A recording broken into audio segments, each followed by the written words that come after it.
Uh, okay.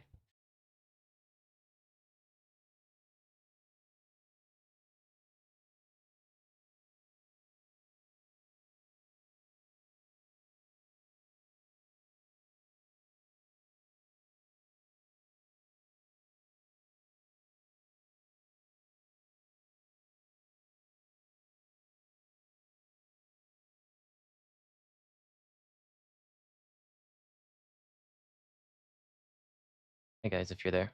1 second as I get set up, just making sure that my audio and stuff's fine. Trying to pull up chat on my computer. Trying to pull up chat. Oh shit, that's a lot of people. Oh fuck. Sorry, I just opened up chat. I expected there to be like maybe 2 messages and the entire thing was full. How are you guys doing? Okay.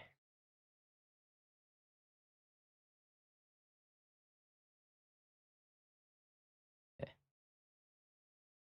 Sense for me to do? Maybe not. I'll just keep it off to this.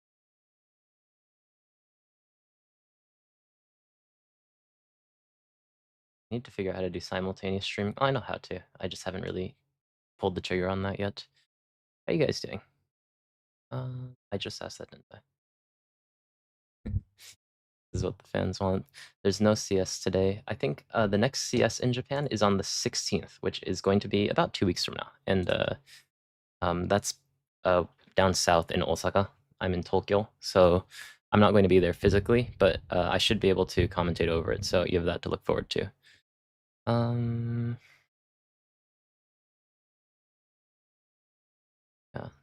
Appreciate you guys stopping by. I know that it's the timing's a little bit weird, especially if you're on East Coast, I think, of the United States, or if you're in Europe, but I appreciate you guys stopping by regardless.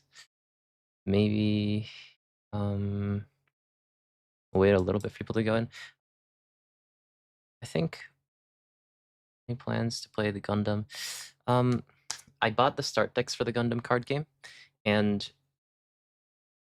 the thing is, I realized, so I always play with my brother, and I realized that it's not like One Piece where you can get a couple of start decks and play games, because you can mix any color with any color. It's really hard to make 2 decks with the same card pool.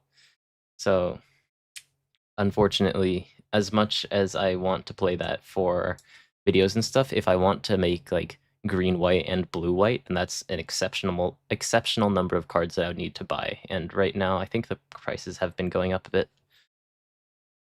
Something I do kind of want to try a bit, but I haven't been able to really get fully into yet. Is my camera position okay? Bit back.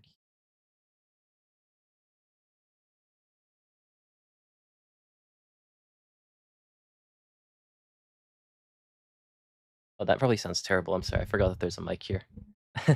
Okay. For now it should be fine. I'll scoot a little bit forward, so I'm actually in the center of the camera, and hopefully this is good. Okay.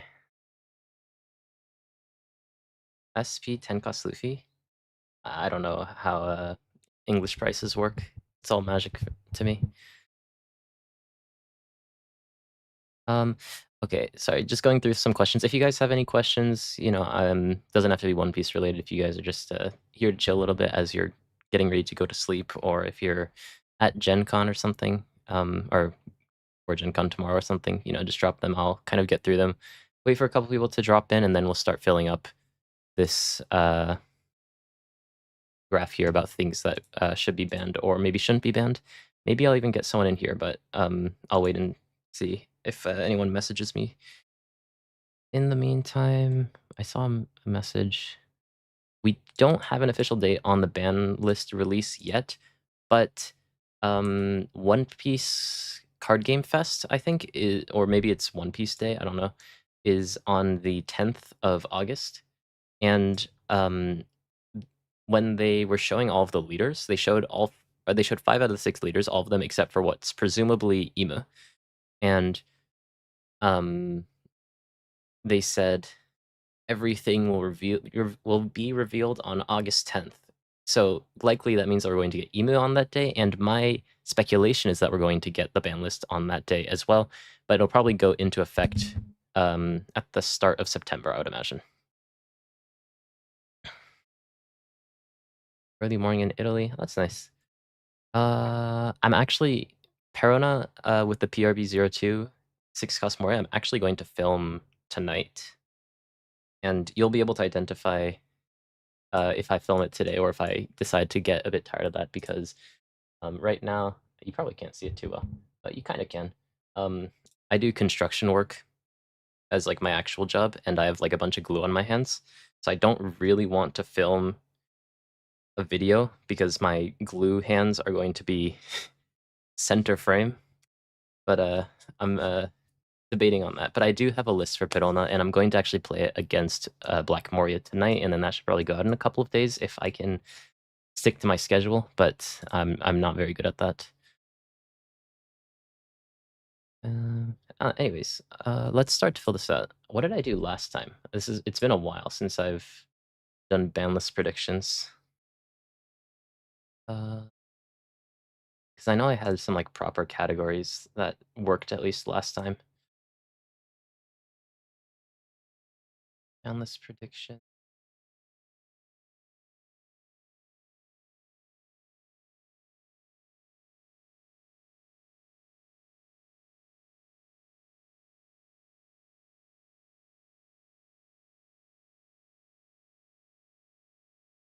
Okay, I'm pulling up my very old video last time that we had Banlist predictions, which, by the way, aged terribly.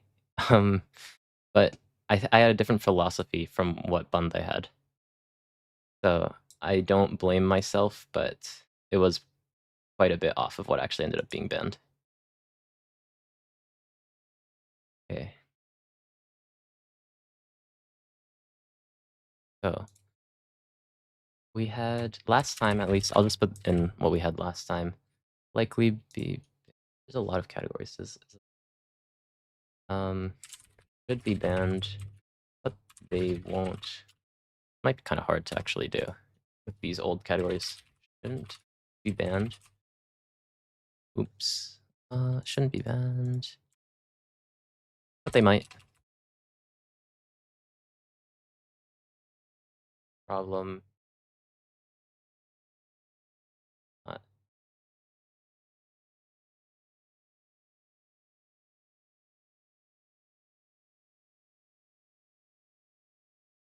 hey, I can. Okay. Current discussion and cool.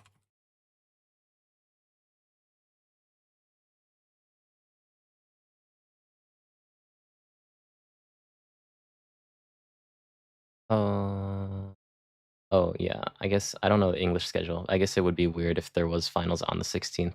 That'd be funny though.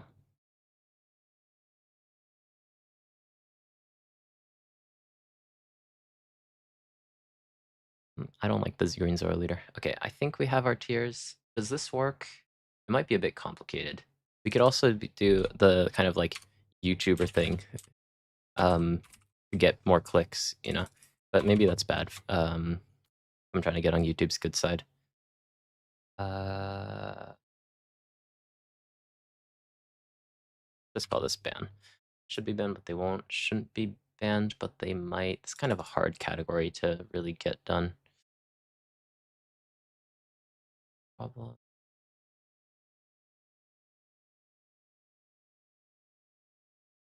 Possible.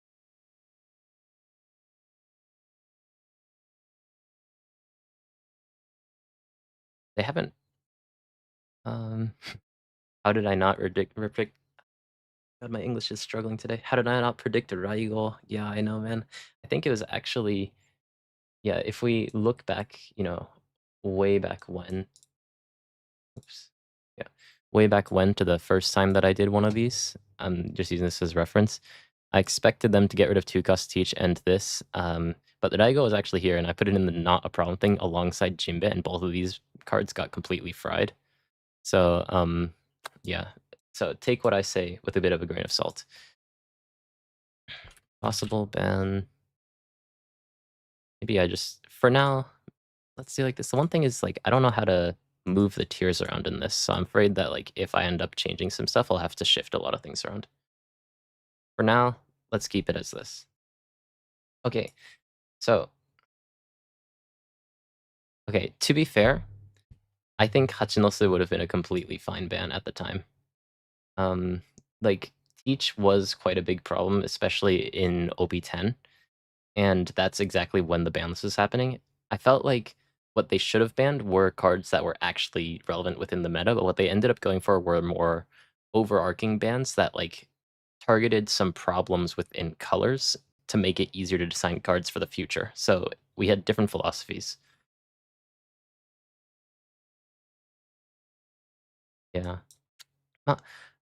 Okay, if you guys just want to start dropping cards into chat, whatever you think is either a card that you think is going to be banned, a bit of a hot take card that you want to be banned, or just problem cards or whatnot that you want me to talk about. Anything for now. For now, I'll just put it in here, and maybe not all of them will really have massive discussion, but I'll try to talk a little bit about them at the very least. My thoughts. There are a couple of cool people in here. Maybe like partway through. Actually, Hiroshio, have you done a video on band predictions? Anyways, I might not be able to get to all of these, but oh my god, there's so many things that are called Gum Gum or Giant. And even the funny thing is, even if you type in Gum Gum Giant, it doesn't actually get it to like only one card because there's so many things that are called Gum Gum Giant something. Okay. Okay, Cavendish. Going through these a little bit slowly, so I'll catch up to chat in a bit. Pudding. Hody. Hody. Pudding. I imagine that you mean the forecast pudding. Oh, hold on. My chat just jumped. Mary.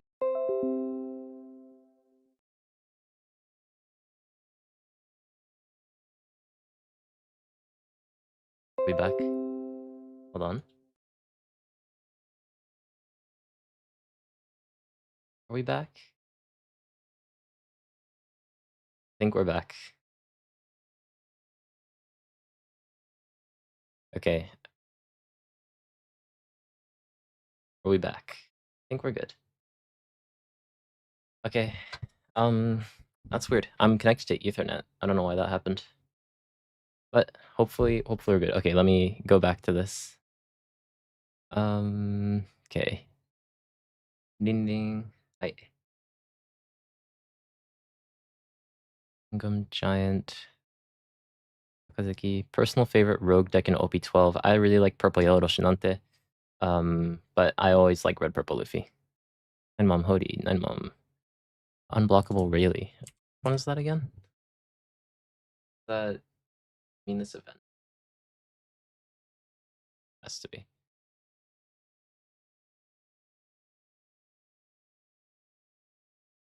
I feel like sorry, but I think that maybe Conqueror's Haki would be the better discussion because this card's pretty crazy.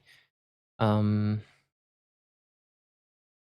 Hody. 9 Sanji. Make sure that everything's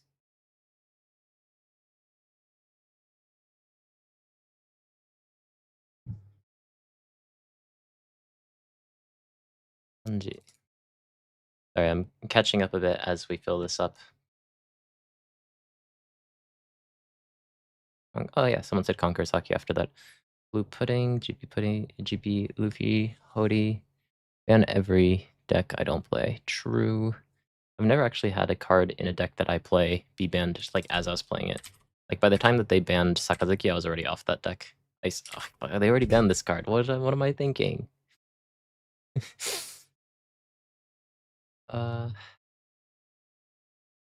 Red Rock, okay. Retorok. Buggy.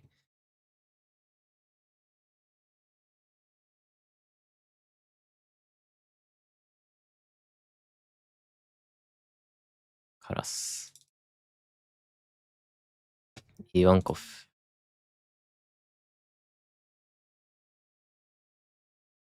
Yonkos. Oh, there it is. Okay. Crocodile Mihawk.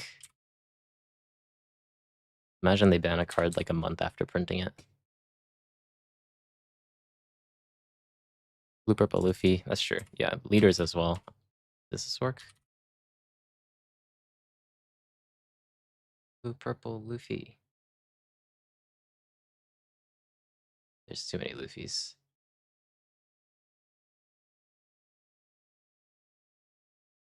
Okay. Blue Purple Luffy.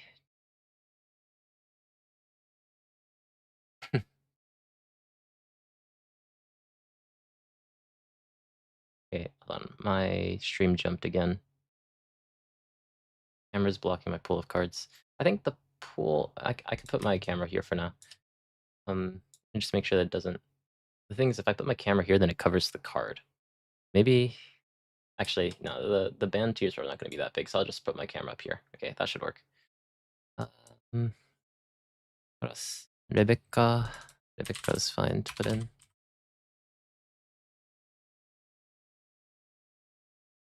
Rebecca.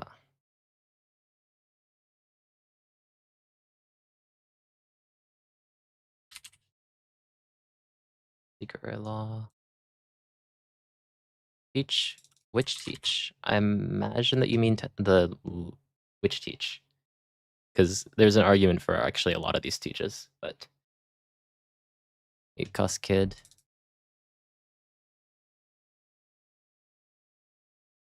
Okay. Gankyaku.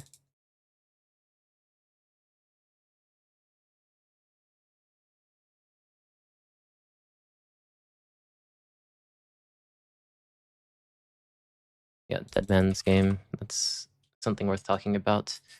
Okay.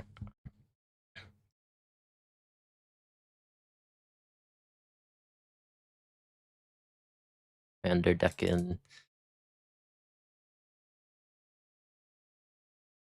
Tashigi. Yeah, Tashigi is something worth talking about for sure. I think in the same vein, we should talk about Kuina, because those cards kind of go hand in hand. Kuzan. Burgess, I'll put that in. Sorry if I missed your thing. You can, for now, I'm just aggregating stuff, and we'll get to at least some or most of these.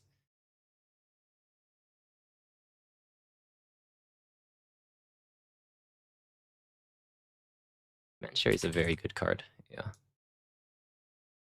7 cost teach. Okay, sure. 7 cost teach. The other Tashigi is a good call. Okay, for now, we'll start here, and then we can add stuff as we go. I'm going to... Oh yeah, okay, Sanji&Pudding is worth talking about, maybe. If I don't cut it here, then we're gonna have to sit here for a very, very long time. So, before we really get into... Actually, let me pull up some reference material. I think that it's important, at least my philosophy for how I would go about banning cards may be different from the way that Bandai goes about banning cards. But I feel like generally cards that should be banned are cards that are immediately relevant within the meta and not like general problems. Because if we're just looking at like some of these cards, like forecast pudding is generally a big problem in the card game, but it's really only a problem, at least currently, in Blue Purple Luffy.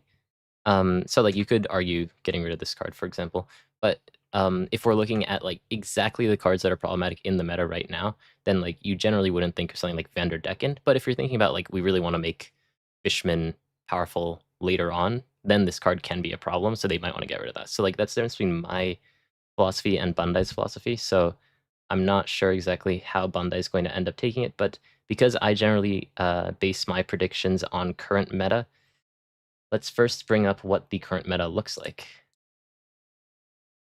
I'm struggling finding my own videos. So, a little while back, I put out a video where I went over all of OP12, and generally I imagine that the bans are going to be maybe not announced, but be active when the West gets OP12. I feel like my internet feels really slow right now. I'm a bit worried about that. Hopefully it doesn't crash again. But okay, so this is the tier list that I created for my idea of OP12. Some of these are a bit safer in picks. Like I think that Yellow Kid deserves to be a little bit higher, but he didn't leave enough results for me to really say that he should be up here. Whereas like the leaders up here have left significant and sufficient results for me to confidently say that they're very good decks. But Blue Purple Luffy compared to OP11, and I saw that I think Gen Con either today or yesterday or something. I think that the top 4 was like 1 Purple Luffy and 3 Blue Purple Luffys, at least as far as I could tell. So Blue Purple Luffy, although in the beginning of OP11 was a bit shaky, like is he really the best? Like not really sure. It seems like at least recently he's started to really come up as the answer for people, especially in top cut tournaments because of his like overall consistency over the course of 3 different games. And I think that in OP12 that only gets worse. OP12 he lost a very significant matchup in Bello Betty, and Bello Betty that basically essentially loses to these 2 leaders, Red Rayleigh and Green Zoro, has fallen off the cliff basically. And with Bello Betty, I completely I try to say the English pronunciation, but I sometimes mix in the Japanese one, then it gets really weird. But I need to just focus on it. So anyways, Birobeti, now not in the meta because of these 2 decks, makes it so that Blue Purple Luffy now only has to deal with these decks. And while Red Rayleigh isn't the best matchup, I still think that it's like 50-50 to slightly winning for Blue Purple Luffy, and Green Zoro is like 60-40 for Blue Purple Luffy. So he's lost his worst matchup and gained 2 like fightable matchups. So Blue Purple Luffy is at the top, and 100% they're going to do something about this leader because in OP12 it's a huge problem. Then right under that, Green Purple Luffy is just the king of consistency. If you play Sanji&Pudding 2 times in a row and start using your leader effect and the opponent can't answer it, then you've basically just won the game. Red Rayleigh plays around the 4-cost Luffy, builds his board very quickly, makes his attacks very large, and has surprising defense thanks to basically like he basically runs 22k counters in his deck thanks to all of the events and the actual 2ks that he runs. And Green Zoro just is like, you know, the Batman meme, like, is it Batman? Random bullshit go sort of thing. Sorry, I hit my mic. Where he just throws a bunch of like numbers at the opponent's leader and like it just works sometimes. So like, this is my pick for the leader that I hate to play against the most, but I can't say anything too negative because I play Blue Purple Luffy. So I think that largely the bans are going to come down to what's going to happen, or like what we're going to do to deal with these leaders at the top. And if, for example, Blue Purple Luffy disappears, what would the meta end up looking like after that? Moon King, Moon Knight. Yeah. Actually, I think I saw like the weird like live action version of Moon Knight, if that's the same thing. But yeah.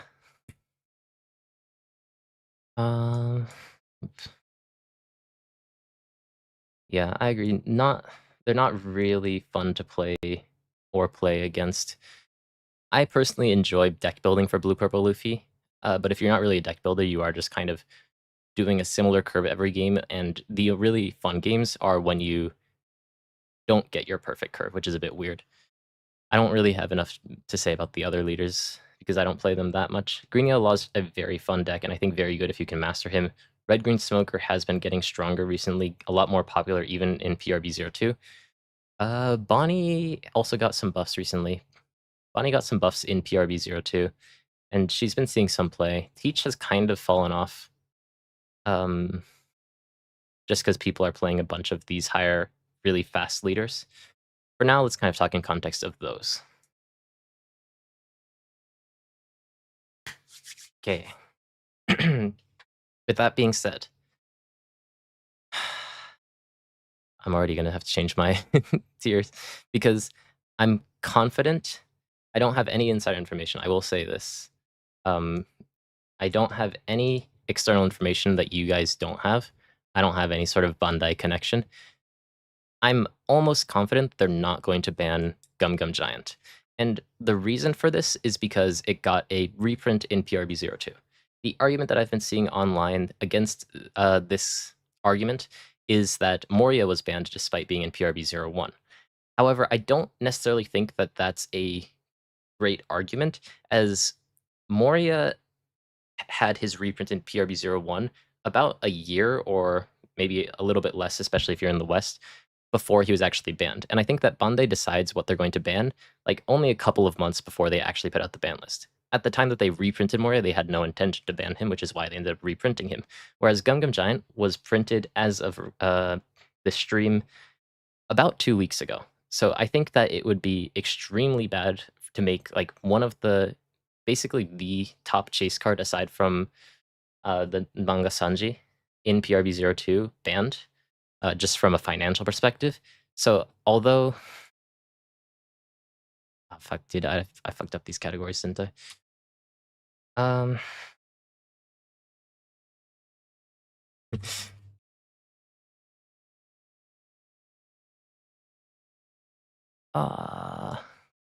We'll do this. Should be banned, but won't. Although this card should be banned, I think that it's a disgusting card that I don't want to see in my games, despite me playing purple Straw Hat Leaders. I don't think that they will get rid of it just because it's the only card that makes some other lesser viable Straw Hat purple decks, like Robin, like Sanji, actually playable. The issue is that the actually good Straw Hat Leaders become far too strong.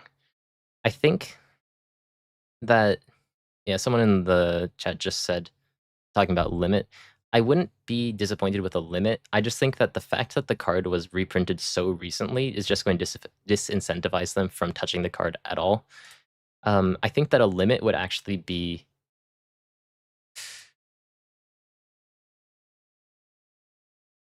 like, if they were to limit this card, it would be actually really cool, because the second that the opponent uses their Gum Gum Giant, then you can play really differently. Because playing around Gum Gum Giant and playing into Gum Gum Giant are very different. So like if you play in a way that forces them to use Gum Gum Giant uncomfortably, or playing in a way that doesn't allow them, or that lets them use Gum Gum Giant, but therefore lets you play around playing around knowing the fact that they don't have Gum Gum Giant, easier, then I think that that would make the game very interesting. I still think that they're likely not going to end up touching this card, but if they were to limit this card to 1, I would be happy. Also, just to clarify, I think that in the official ruling, they said that if they were to limit a card, it would only be down to 1.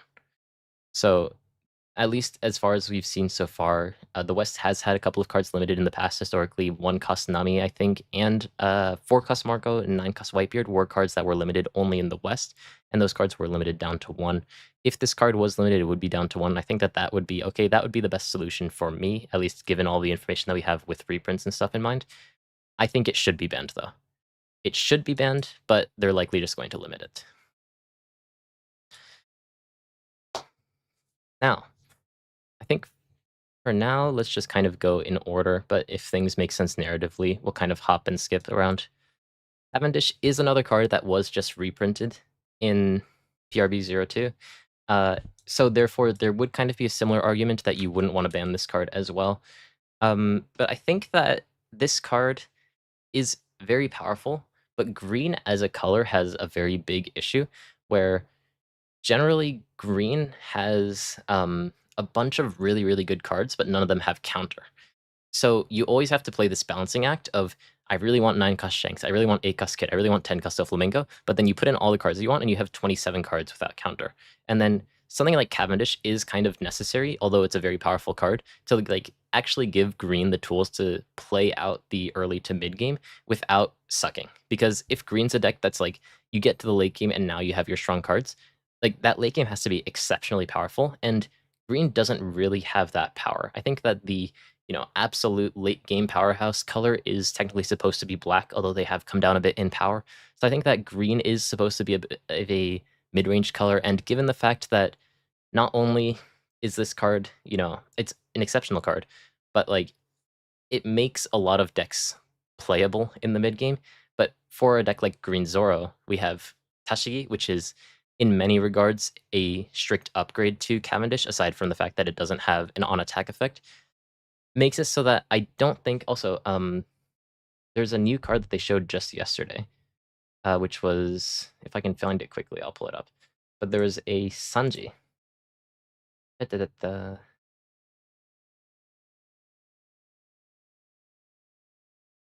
in browser. Yeah. Okay. There's a Sanji card that they showed yesterday, which is a 5 cost 7,000, so it occupies the same 5 cost slot. And on play, restands 2 of your dong, which is the same effect as Cavendish, but it doesn't have counter. But at the end of your turn, if your leader is Film or Straw Hat, so therefore basically just fuck you, Bonnie, then you get 1 dong active at the end of your turn. So they're printing out a lot of like different types of Cavendish, but none of them have counter. So I think that this card is very powerful, but I don't think that they would actually end up banning it. Oh, Radical Beam was, yeah. Didn't they like straight up? They did something to Nami, didn't they? Was it just banned? I don't remember. I was never playing in that era, so I can't say for sure. Hody is an interesting card, though. And we have some heavy hitters in the meeting, so we'll probably jump around a bit here. Hody, as a card, I think, is maybe the strongest card in green right now.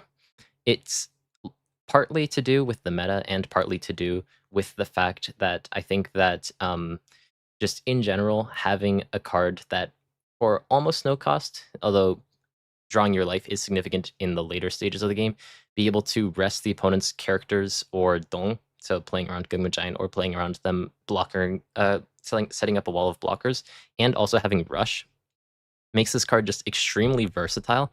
And at 7 cost, like there's no 7 cost in green or almost in the game that really competes for this spot. This is just by far, in my opinion, the best 7 cost in the game. And it's not really close.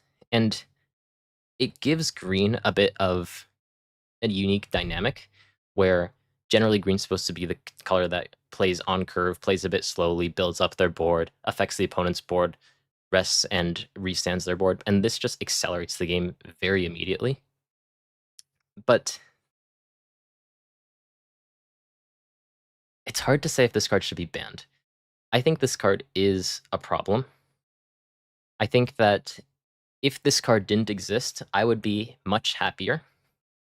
But I feel like green players would be very sad if this card disappeared, to say the least.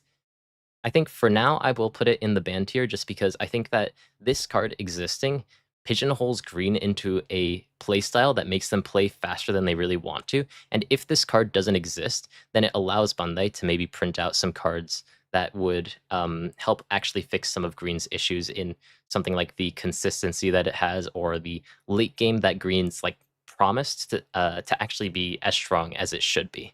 Because cards like this exist, it's difficult to actually make green a very powerful color because the second that you have like a powerful board or characters that play other strong characters, when you play Hody, you can just suddenly win the game out of nowhere, and that just doesn't feel great to play against.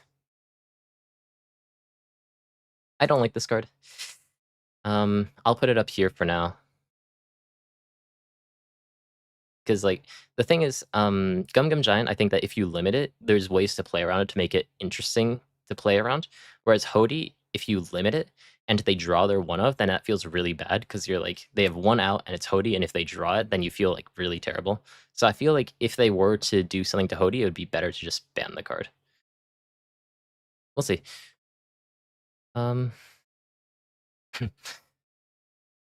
Yeah. Ma, I understand it's probably a bit controversial.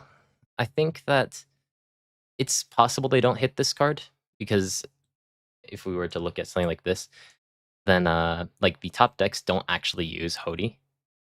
But I think that just for the other green decks to actually kind of not have to play around Hody, I would prefer if this card was gone and they replaced it with other powerful cards.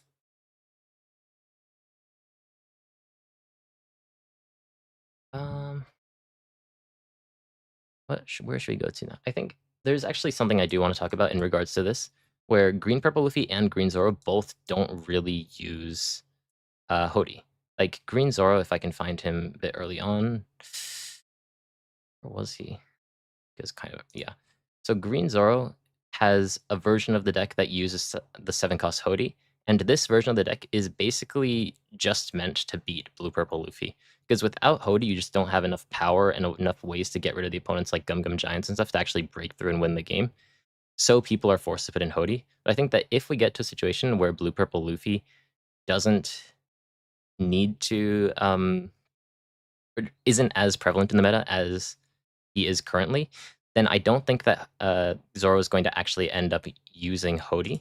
So something like this. And in that case, you know what? We'll put it here. Okay. I've bended to chat a bit.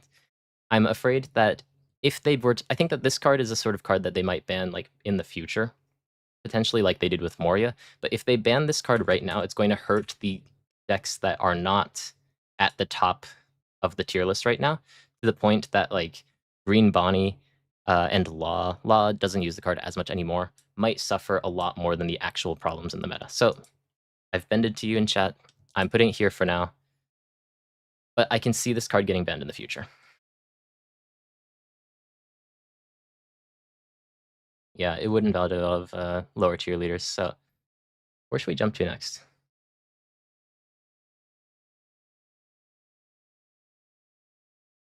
Yeah. Oh, what I'm saying is that if Blue Purple Luffy gets knocked down to a point where you don't have to tech as hard for it as Green Zoro is currently, then you wouldn't need to run Hody. And if you don't need to run Hody in Green Zoro like you do in a lot of the other green decks, then it just makes Green Zoro stronger and a lot of the other green decks weaker. This feels a bit empty, so let's just talk about 9-cost bomb. I think that 9-cost bomb is going to be banned.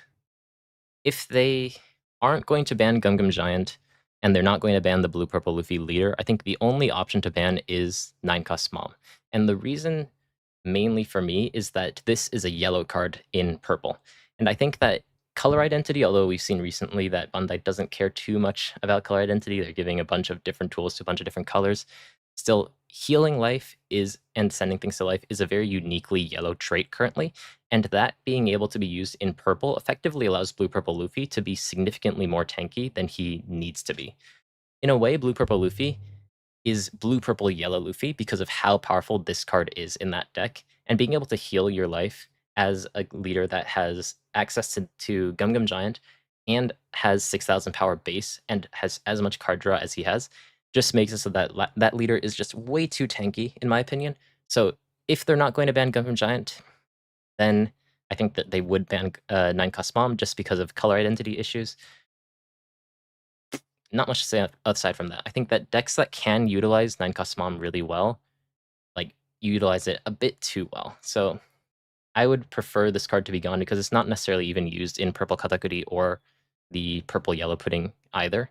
It's just basically, you know, old purple Luffy and blue purple Luffy currently.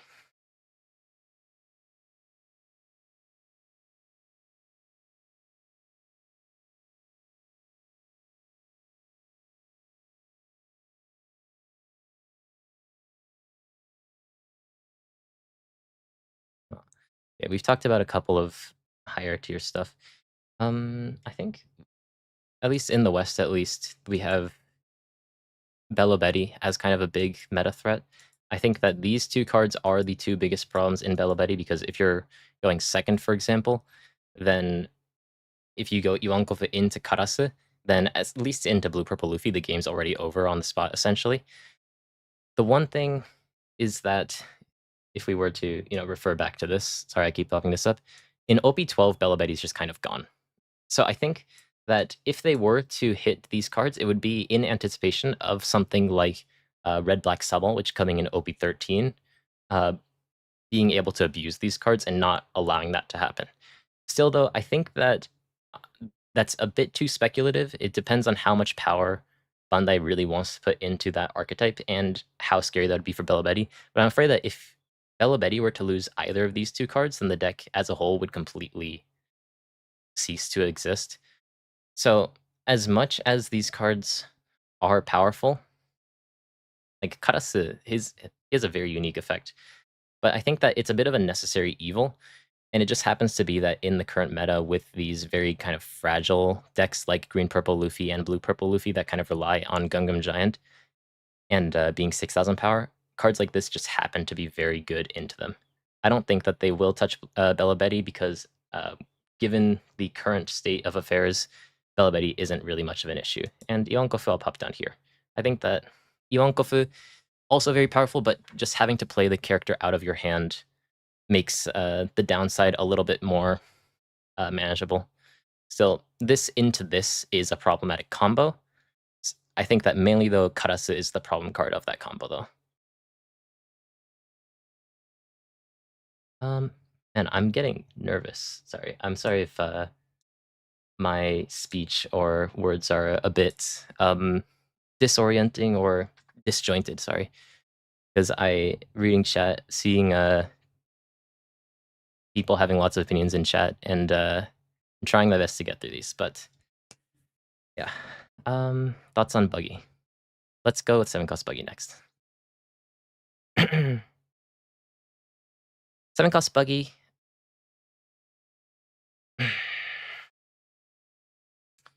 I hate this card. Just because, like, fundamentally in the One Piece card game, you're supposed to, like, play on board and fight for resources. You fight with your resources against the opponent's resources, and either you're going to end up out-resourcing the opponent, or they're going to end up out-resourcing you. And that's generally how the game has worked, and that stopped being the case in OP05 when Sakazuki was introduced. Sakazuki was just the most powerful removal deck by far when it was created, which made it be too strong for it to inevitably end up being banned. Then we had things like Red Purple Law, and even things like Black Lucci, who ended up getting 4 of its cards banned in Great Eruption, Ice Age, NES Lobby, and Moria. Black as a color has kind of broken the way that One Piece used to be played, and I feel like this card, in a way, does also break the way that One Piece wants to be played, because essentially it's just a floodgate, where against certain decks, you play this one card and the game is just over, and that's just not very fun to play against if you look at it holistically. I think that things like Reject in the past were banned because of how unfun they were. I think that Reject is a very powerful card, don't get me wrong, but a lot of it was just you rest 4 long when the opponent's at 1 life, and you just feel terrible because there's nothing you can do about the 1 damage. This card kind of has that same sort of idea, where it just feels really terrible to play against. That being said, I think that if Buggy doesn't have this card, then the second that the opponent flips over an aggressive leader, the game would be over in the other direction. So for Buggy, this card is necessary to exist, but the design philosophy behind this card I really dislike. Unfortunately, I don't think that they would end up hitting this card, but I just wanted to kind of explain why I don't like the card. I'll put this at the top of problem but no ban, although I'm not actually sorting by the tier, but just to put further emphasis on how much I don't like this card. I don't necessarily think that Buggy is enough of a problem for it to actually be banned, but I think that this is a very powerful card in the current meta. Hey, we got a $5 donation. I'll try to read your name, but I'm very sorry. I'm going to butcher it. Eduardo Melendez. I can't try to pronounce the last name, but I'm sorry. But Eduardo, Kai, don't be nervous. It's all good, man. It's all of your passionate. It's keeping your thing. Thank you very much. I will try my best. Generally, when it's commentating over the championship, I can just kind of stare at the championship. I don't have to stare at chat, and people are just kind of chilling and talking about their days. But if it's like opinionated, then I feel like my opinion is I mean, it is the center stage focus, but it makes it a bit scary to talk about my opinion. But yeah, I think Buggy is an annoying card, but I think that Buggy just has design issues where this card is a terrible band-aid solution that just fixes some of them. So in a way, it's a necessary evil, but I would prefer if this card was never printed and they had better ways to deal with aggro. Something just simple, like anything, like if you have X number of 5 costs on the board, then it KOs one of the opponent's characters that are 5 costs or less, or something, like that. I think something simple would be good to help that deck that wouldn't require you to play something like this. I guess speaking of Buggy, though, we did have this card, which does fix a lot of his issues. Buggy, if the 7-cost Buggy didn't exist, would struggle a lot into aggro decks, and if this Crocodile Mihawk didn't exist, then it would struggle really hard into decks that clear your board. The issue with both of these cards is that they both answer those 2 archetypes too perfectly that they make that matchup, if you were to hit it, like 80-20. Like, Buggy, if you were to hit an aggressive matchup, it's like 70% chance of winning on the spot, and then 80% chance if you win the dice roll. Same thing with like Crocodile Mihawk against something like Lucci. Lucci, not only can he not clear your boards without you just being able to trash one card from your hand to protect them, but you can't even clear this card. So just you're really stuck in a situation where, like, as Buggy, playing these cards will completely end the game into some decks, and it feels really bad to play those other decks. But without those cards, Buggy's just like not a deck essentially. Paracomic, Parcomic. I fucking suck at reading names. I'm so sorry. But Eduardo Merendes Aguirre, thank you very much. But Paracomic, love your content. Hope you're having a nice night. Thank you. Right now it's 4 p.m., so a bit still in the afternoon, but yeah, I'm chilling. Honestly, I mean, this is a very powerful card, but I don't know if it really it's justified in being up here. Nah, but it's such a great card. I think it's like the best card in Buggy. I'll put it up here. I don't think I'm allowed to stream the Paris Championship. I think that there's rules where you can't stream championships that are in the same language as the original stream, which is why you see like Italian and French streams over the championships, but you don't see English ones. I may actually be wrong on that, but that's just what I heard from other content creators. Yeah, exactly. Like Crocodile Mihawk is only a problem because things like 7-cost Buggy exist, where like Buggy just has very polarizing matchups where like you flip over leader and you've either won or lost on the spot, and then decks like Blue Purple Luffy, where like these cards don't really actively affect him immediately, makes like those are the only interesting matchups because there's a lot of skill in navigating those for both sides, I think. But Buggy as a deck is just in a bit of an awkward spot.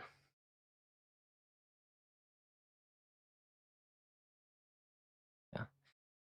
There's a lot of cards to go through. It's very hard to like go into like one of these more obscure ones. I'll just pull up a random one because I like Mansherry. Mansherry is a really interesting card, I think. I think that this card single-handedly, in OP11 in Japan, we had a period where Lucci was a lot more popular than I think it is in the West, just because we didn't have the start decks for a while. And in that deck, I think that Mansherry was actually like the strongest card in the deck. I mean, as like a resource generating. Obviously, the core of the deck in OP11 is the 7-cost Jack as well as the 10-cost Kuzan. And these two cards, if you can get them going, you basically have won the game. But the alternative game plan is to slowly clear the opponent's boards with things like, the classic Rebecca Hina Lucci combo. And the best way to maintain your resources while you do that, because although that combo is very powerful and it gets rid of many characters and very high cost characters on the board, you don't really have the resources to consistently do that over the course of many turns. Lucci deck runs a lot of blockers, so being able to hide this Mansherry behind a blocker and continuously clear the opponent's board makes it that this character is significantly stronger than something like the 1-cost Bonnie or the 1-cost Momonal Scan Green, although they have, in essence, the same effect. Just because you can basically pick any 3 to 5 costs in your trash, because although it has to be black, if you're playing black Lucci, all of your cards are going to be 3 to 5 cost. But this card, I mean, not a problem, but I think that it's just an exceptionally good card for Lucci, and if black ever comes back into the meta, this is definitely one of the cards to look at, not as one to be banned, but one to include in your deck, because it's just a resource-generating monster. Hey, good luck, Nar, and yeah, good luck for Top Cut. I didn't realize that was so soon. Yeah, folks in EU, if you have tournament today, if you're going to watch that stream, good luck to you guys. In honor of you, is there anything that you specifically want to talk about? There's no like Marco card here, I guess, except for maybe 9-cost Sanji. But yeah, if you guys don't know, Nor is our resident red blue Marco player. He's won a regional, and I think he's in Top Cut tomorrow. Pudding, 4-cost Pudding. Sure, let's talk about Pudding. Big Marco player, does very well consistently. I feel like that deck's probably a lot better than people give it credit for. So curious to see what'll end up happening, especially with the OP13 buffs to the Whitebeard Pirates. Let's talk about Pudding, though. Fuck this card. I swear, you lose to this card more often by the card not being played. You play against a deck that's expected to run this card, like Blue Purple Luffy, like in the past Blue Doflamingo, and if you play against Blue Yellow Nami actually runs 4 of this card. You play in a weird way that's, first of all, not the way that you're comfortable with playing, so you end up misplaying more often just in general. But you also have to play in a way where you play lower in hand size, basically permanently. And lower hand size not only means less resources to defend your board, but it also means there's. I'm trying. I'm trying not to get heated. This card is the bane of my existence. Like, by this card existing, not only is the opponent not allowed to draw lots of cards, which is what I love to do, it limits the number of options that the opponent has. And even if the opponent is at 5 cards in hand, if, for example, you're playing against a purple Straw Hat deck and they have like 1 or 2 long open and 5 cards in their hand, you just throw Pudding to just be like, I might lose, but if I drop this card and you don't draw any Gungam Giants, what are you going to do about it? Same thing happens. I think that, back in the day even, I've actually puddinged people with less than 5 cards in their hand. And, like, they just drew into all bricks, and that was, like, the way of me playing around all of the Gungam Giants that I already saw in their hand. There have been timings where I was completely doomed on board, like, opponent has full board and 10 cards in hand, and I putting them, and they just happen to draw no counter. This card existing is just, like, it's just fuel to fire. A lot of people end up losing to this card if it is played, and a lot of people end up losing this card if it isn't played.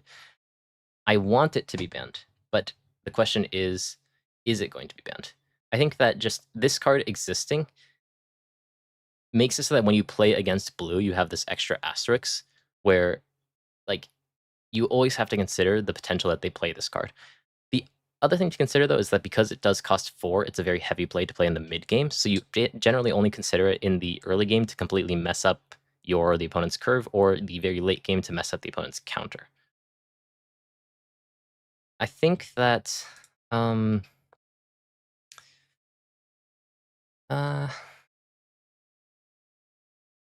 like, I want it to be banned. Limiting the card doesn't actually do too much because Blue Purple Luffy already runs it at 1. But I think that generally the way that Bandai has been, at least like scheduling reprints and stuff, they did also reprint this in PRB, and the way that they've been designing the colors, I feel like this card's generally not that big of an issue. But I'll put it here for now, just because I think that it should be hit, but it's a bit tricky to know exactly to what extent. Okay,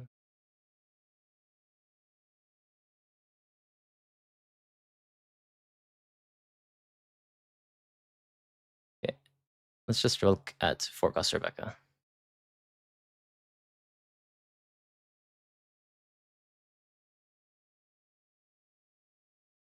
Rebecca is a very powerful card. Yeah, I don't know. Yeah, I generally agree with what people are saying in chat.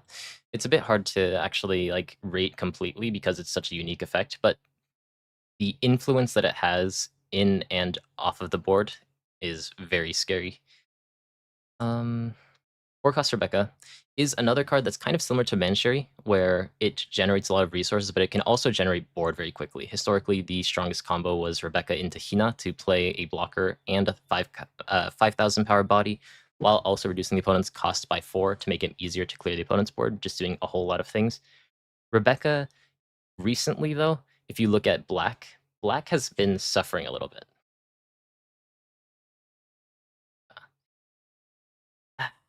And this is actually one of the harder ones to rate.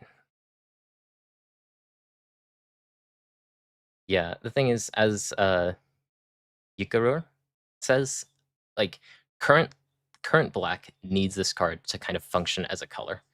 I think that if Black doesn't have access to this card, then it just gets out-resourced by a lot of the other colors, because right now, OP12 and OP13, I think also to an extent OP11, is just how much can you cheat at your mana costs, and Rebecca is, one of the earliest examples of that card. I think back in OP05 when this was released, yeah, OP05, when this was released, it was way past its, not past, before its time, exceptionally powerful. I think that now, though, it's kind of been balanced just with all of the other cards that can play a 4 cost, play a 6 cost, and, you know, all of the things like green, purple Luffy being able to get back Don't Frame Leader effect. So it's a strong card, but maybe not anymore.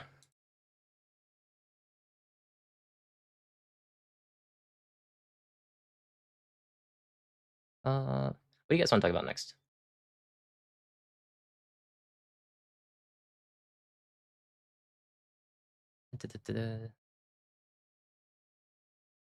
Yeah. Yeah, no, I feel like black needs more identity. Like, a lot of the colors have identity issues right now, which is like a whole nother topic, but I keep getting worried that like they're not actually buffing the identities, they're buffing the searchers to make it so that you can find multiple different identities. So I'm not sure exactly how I feel about the current meta. Okay. Ahmad, Humza Ahmad said Tempest Kick first. Let's talk about Tempest Kick. Another black card. I think that this card is in a similar boat where, like, I mean, if we look historically, though, Great Eruption and Ice Age, both of the 1-cost cards that reduce the opponent's cost and draw you a card, have been banned. So looking by that trend, this card would also be banned, and then that would only leave us with Patchwork, which I don't think anyone's going to end up actually playing. But both of those cards have been banned because of their like generic use case, but this one does have the added bonus, or the extra clause of needing to have 10 or more cards in your trash. The 10 or more cards in your trash clause makes it so that you can't use this in the early game, and that was one of the strongest things that you could do in Sakazuki, was to do something like Great Eruption into Hound Blaze to bottom one of the opponent's characters and hit for 6,000 power with your brand new or something. Because you can't do that in the early game, you need like at least 3 to 4 turns if you're playing Lucci or something to get this online. It means that it's a bit harder to clear things in the early game, but in the late game it is very powerful. Still, though, just with the current state of black, I think that it's a good enough restriction at needing 10 cards in your trash to make the card usable, that it's at the very least currently balanced, and black right now is suffering a bit for identity and efficient removal, so I think that this card sort of needs to exist.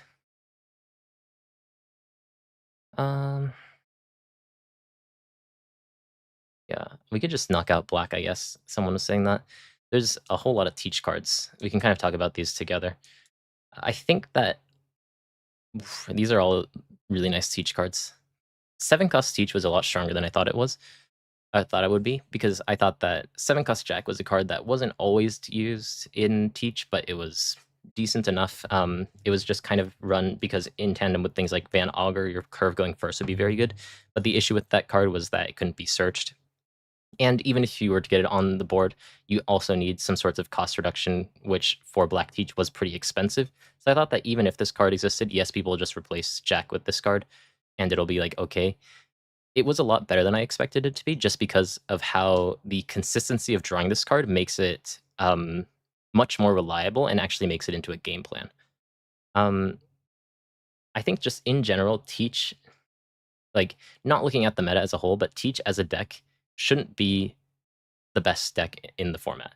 If Teach ends up being the best deck in the format, that means that it's good into aggro, good into control, and Teach innately doesn't allow you to play the game, essentially, because of his ability to lock on play effects. So I think that Teach's role in the game should be to counter very specific metas. And he's on the precipice of being almost too strong, but currently he's saved by some bad matchups in the higher tiers. So I think in general, Teach, if we look at the current meta, doesn't actually need a ban. But I do want something to beat hit in Teach in the longer run. I don't think that 7-cost Teach is that card, just because I think that 7-cost Teach just helps play the sort of alternative game plan of actually clearing the board, just to make that a bit more consistent. And consistency within colors is something that I would welcome. The on-KO effect, being able to pick up a card from your trash as well, is a lot of fun too. Burgess or Kuzan, I think that of these two cards, Kuzan is the bigger problem. My reasoning for that is just because Kuzan is essentially just one free activation of your leader effect, and even if you were to just immediately use the activate main effect the second that the card is played onto the board, you're still gaining a card because you draw a card, then you play a card from your trash. So this card makes it so that Blackbeard has enough fuel to actually like get through the mid to late game, which is a lot of the times the difference between life and death having one extra leader vect activation. Whereas I think that, sorry, my train of thought doesn't make any sense to you guys, but Burgess as a card is core to the way that Teach wants to play, in that he wants to make a very big Burgess, at least currently, and finish the game out with those cards. And Kuzan is kind of just one massive piece that just makes the entire deck stronger. So I feel like getting rid of Burgess would hurt the deck too much. Getting rid of Teach doesn't affect the issues of Teach, and getting rid of Kuzan would bring him down a notch without making the deck unplayable. So of these three cards, I think that Kuzan is the bigger problem. I'm sorry if that made 0 sense. Oh, sorry. I got a donation. Snowy Timo. Thank you. Yeah, the fact that you can't interact with it as well, if it does stay on the board, then it can, at some point, hit you, then use the effect, and just, it's a looming threat, which is very cool for Kuzan thematically, but it's just not a lot of fun to play against, especially since you can't use your on-play effects anyways. Yeah, you can rest it, which brings me to another point. Let's talk about a card that can rest it. Tashigi. 5 cost 7,000 on play, resting one of the opponent's characters with an original cost of 6 or less. This is on play, but we're just trying to go into the topic of Tashigi. I think that this card is extremely powerful. Like, to the point where it's kind of like Sanji&Pudding for Green ZORO, where if they have this card on curve, then it's devastating, and if they have this card off of curve, then it feels really terrible. Yeah, so its original cost, which means that if the opponent were to, for example, some classic cards, like I have my crew, that lets you increase the cost of your characters, or like any of the, I don't know how to spell them in English. Black Karasu. Oh yeah, so like Karasu is an OP12 card, which gains 3 costs just on the board innately, which I also think these sorts of effects are a bit cringe as well, but that's like a whole nother thing. But despite any sort of cost increase, this card will always be able to rest it. And because it's a 5 cost 7,000 that rests a 6 cost, even if the opponent ramps and plays a character off of curve like Purple Luffy, you can still just rest it and hit into it. And because it also attaches 3 dong to your leader, as Green ZORO, there's basically no card that exists currently that's 6 cost 9,000. And any card, 6 cost 8,000 or below, means that if you want to defend the character, you need to use counter not only to defend the character, but to defend your life because of the way that Green ZORO works. Because way back. Sorry, guys. I don't know why that keeps happening. Hopefully it's fine. Okay, I don't know how far back we went, but basically what I'm trying to say with this card is that it just has so much value, and it being leader locked to the leader ZORO makes it so that the fact, like, it makes it hard to justify playing a leader that's not ZORO because of how powerful this card is.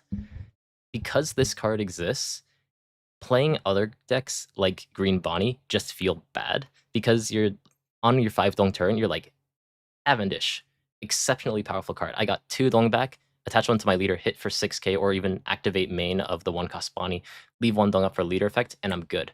Whereas for Green ZORO, it's like, okay, well, 7,000 power, and you don't have a character, and I'm hitting your leader for 8,000 power as well. I think that this card is ridiculous. It's, like, for me, the biggest problem card in Green ZORO, but I'm confident that they won't ban this card just because of how recently the card was printed. Like,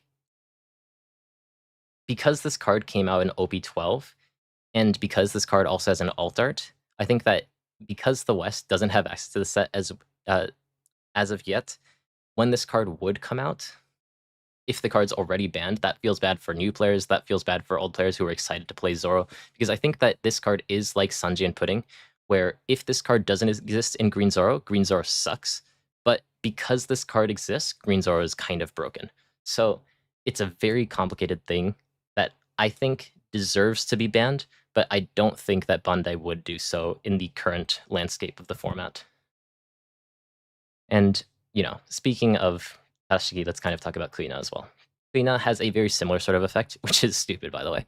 But it's activate main, rest the character, and rest from the opponent's original cost once again, 4 costs or less, and then attach 3 dong to your leader's ZORO.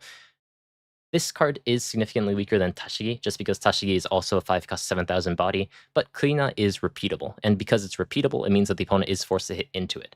So essentially, the opponent is going to be resting one of your blockers to hit into one of your characters and a leader once each, and also setting up a pseudo blocker that you have to hit into. And because the nature of ZORO being able to clear the opponent's characters pretty easily, at least one character per turn, it makes it very annoying to deal with this card.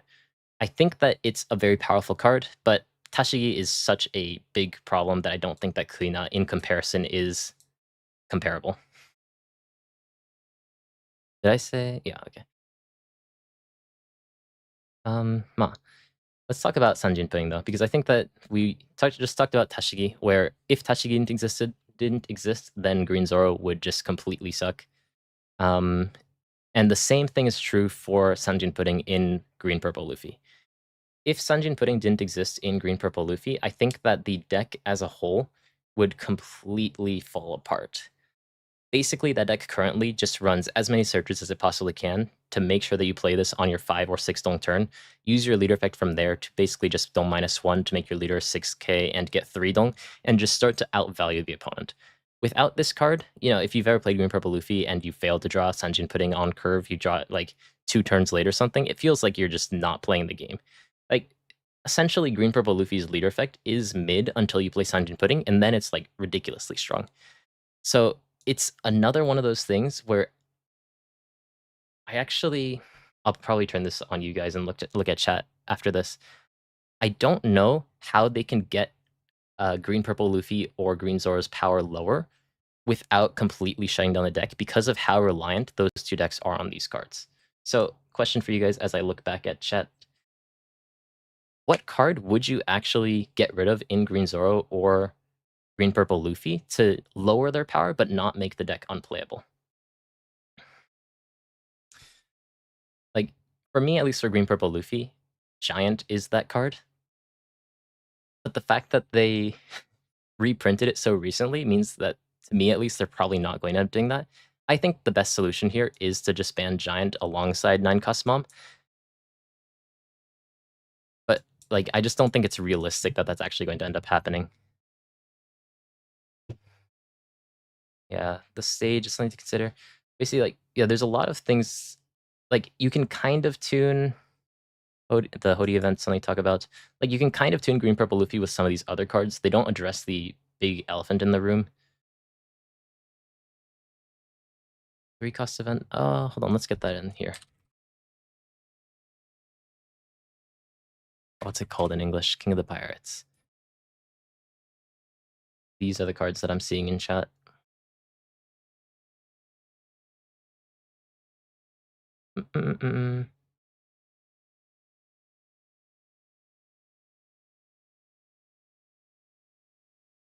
Yeah.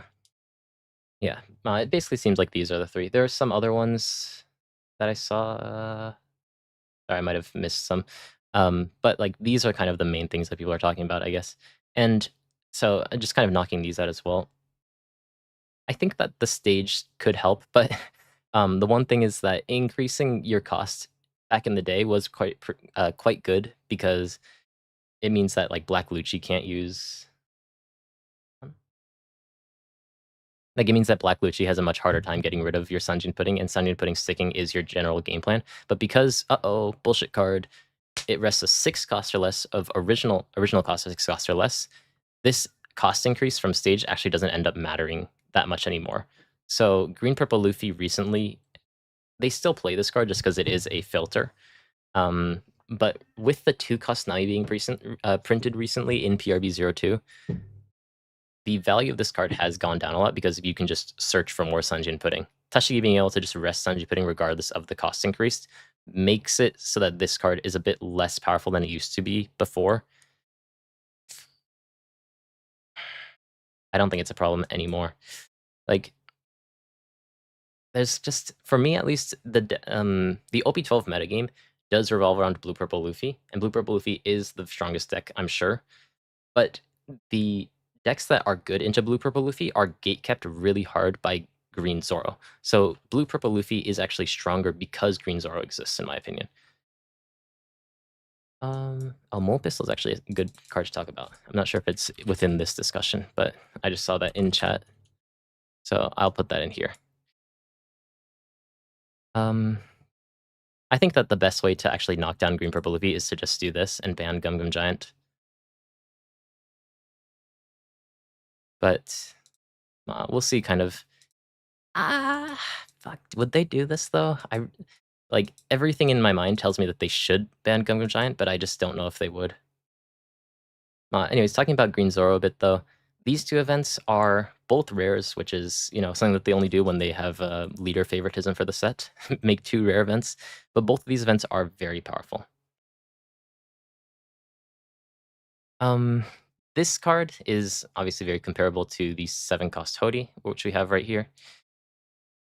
7-cost Hody rests up to 2 of the opponent's characters or leaders, and this event basically does the same, but also has the added benefit of having 3000 counter, which on paper sounds like it's just the strictly better version of Hody. But you have to think about it like this. Yes, you don't have to draw your life, so it's slightly different, but this, to use the main effect, costs 4, whereas for 3 more dong, you can get an 8000 power body with Rush. So Hody, in a lot of ways, if you actually are trying to end the game, is just going to end up being a stronger option. And if you're going to end the game, then drawing your top life card doesn't actually matter too much. But the distinction for this card is that the counter effect gives your leader plus 3000 power during the combat.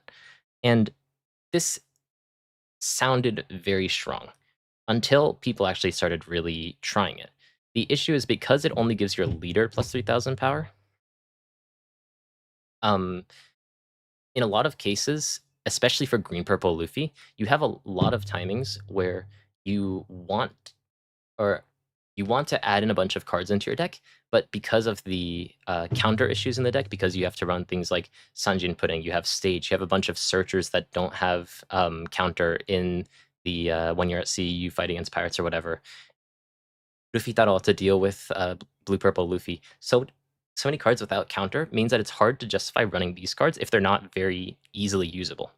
And green-purple Luffy and green Zoro being able to use this card is very good, but it's mostly a green Zoro card just due to the fact that you can, if you were to, for example, put up a Kuina the turn before just active and use this event, then use Kuina, then you can essentially use the effect for 1 dong and rest 3 of the opponent's characters or dong, and that's the really powerful combo. This card has its weaknesses because it only gives your leader plus 3000 power, and it's harder to actually defend your board. I do think it is a problem though. We had this at the top. I'm back and forth on this card because it's a lot weaker than it sounds, but it is still extremely powerful. It's the same sort of thing where it's the sort of card which probably shouldn't have existed to begin with, but now that it does exist, I don't think that it's a sort of card that they would get rid of at least immediately.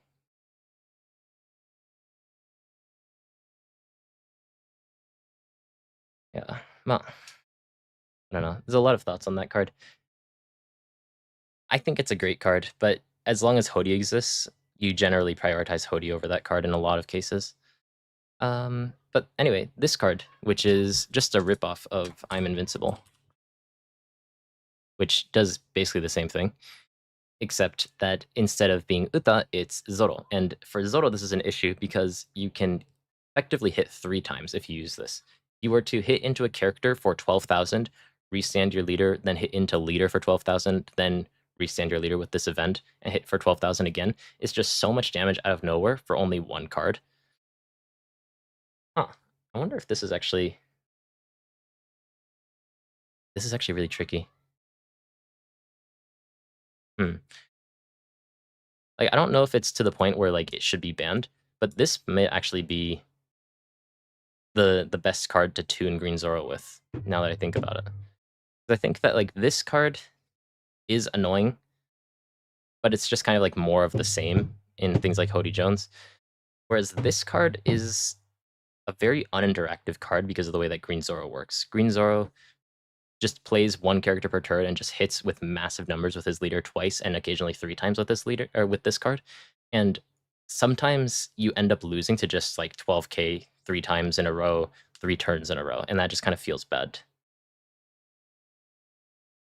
I don't know if it's I don't think it's ban worthy.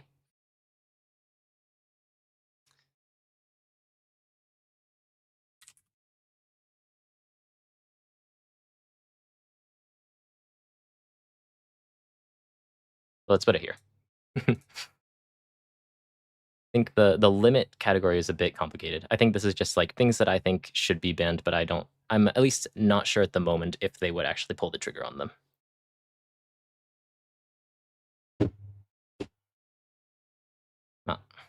Sorry if you hear like background noises and stuff. My brother has autism.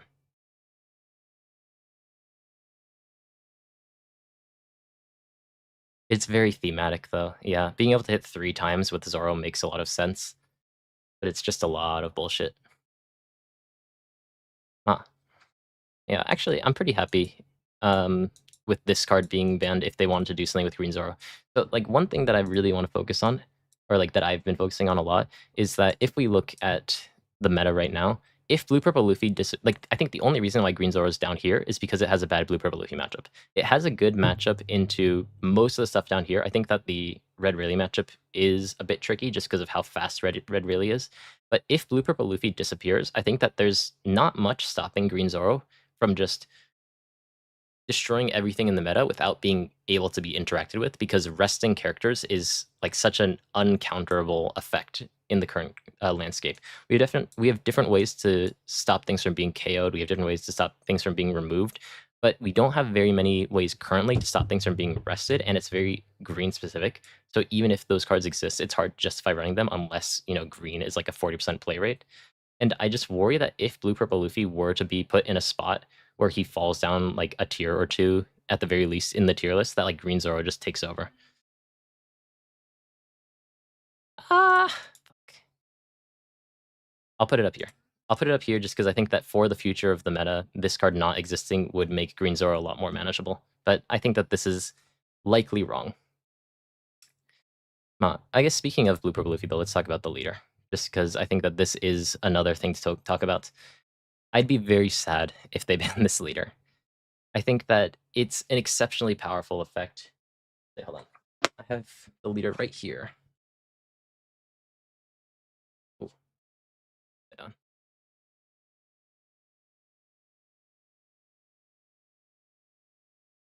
Checking.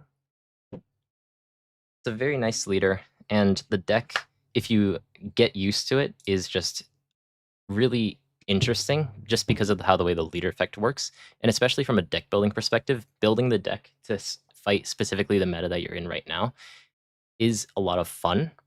But I think that the ease of use of its leader effect, the how easy it is to get to your leader effect, as well as how powerful the deck is once it gets to that point, is a like it's hard to deny that even if you were to lose a card like 9 Mom, this deck would still be a problem.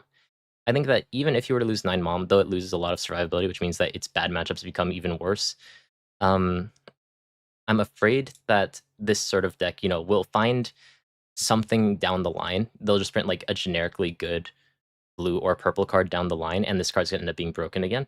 And I feel like as long as this card exists, because the 9-cost Sanji also exists, it's very tricky to print cards that make other decks good, but don't make this deck broken.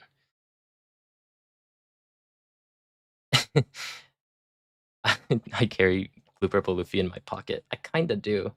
I have the deck, like, always, like... Oh, sorry for hitting the camera. I have the deck very close to me all the time. But recently, I've had another deck on my desk, which is... Let me make my screen bigger. Wait. Red Blue Ace. I don't have the leader on my desk currently, but this deck's been a lot of fun. You know, with the new 4-cost Marco, Yamato being able to be used, Ace is so fun. Okay. I think that if Bandai wants to actually print good 8 and 9 costs in the future, this leader can't exist. Which is unfortunate because I think that they shouldn't go about banning leaders, but Bandai's track record recently has been to just ban the leader now and deal with the consequences later. I feel like I wouldn't be surprised if they didn't ban the card, but I think that if you think about card design as a whole, then this card existing limits a lot of design capabilities.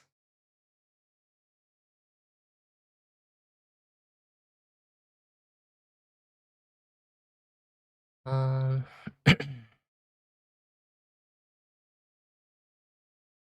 uh,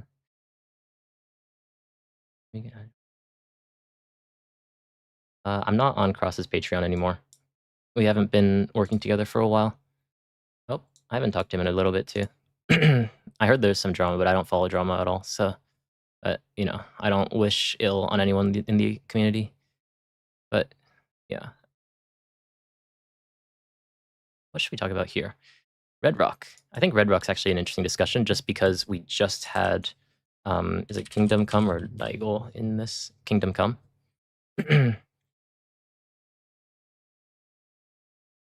Yeah. So Kingdom Come is historically the most powerful yellow card that's ever existed.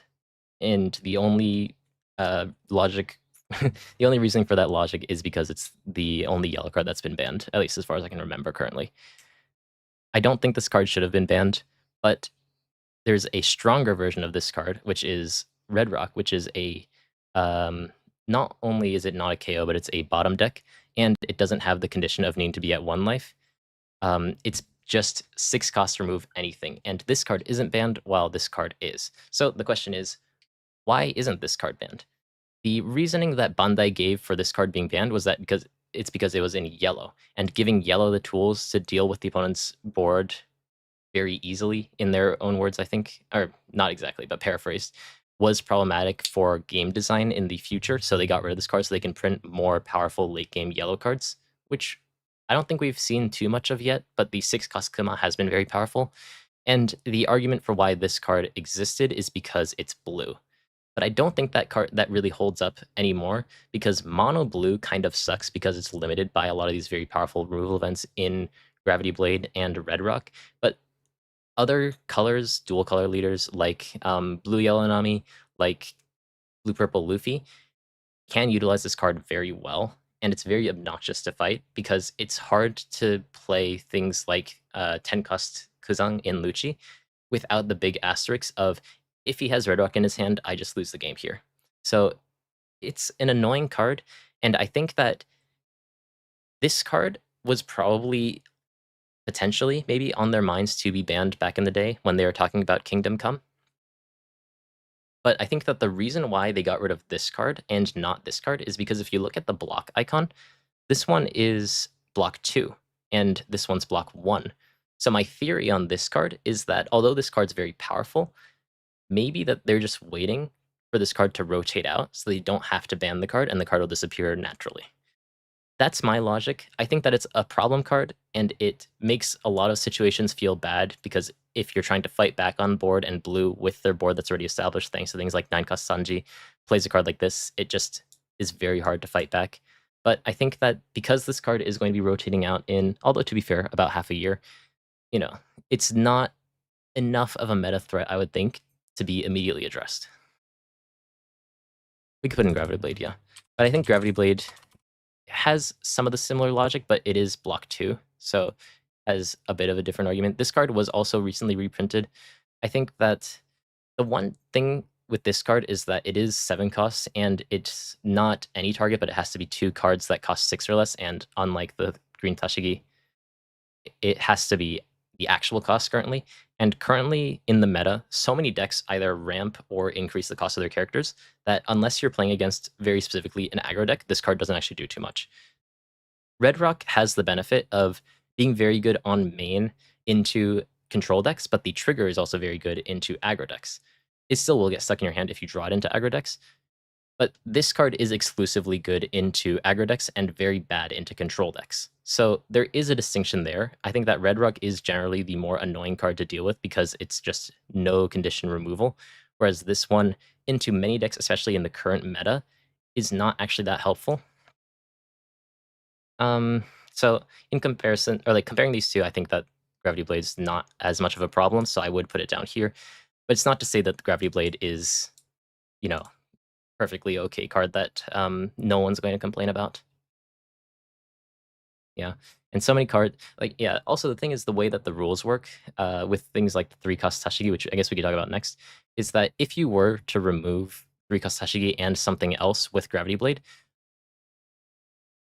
it just, because it's a simultaneous removal, they don't both disappear from the Gravity Blade effect. I think that it's just Tashi that gets removed, and the other card that you wanted to remove with Gravity Blade would just get rested, thanks to the Tashi effect. And because of weird things like removal protection working in this way, and not being like bottom this one and then bottom this one, but they happen at the same time, it makes so that a card like this has a bit less value just in general, but still very powerful into very specific metas, which is why you see it in blue-purple Luffy decks and some other sorts of like blue control decks to try to survive that early game against those aggro decks. Yeah.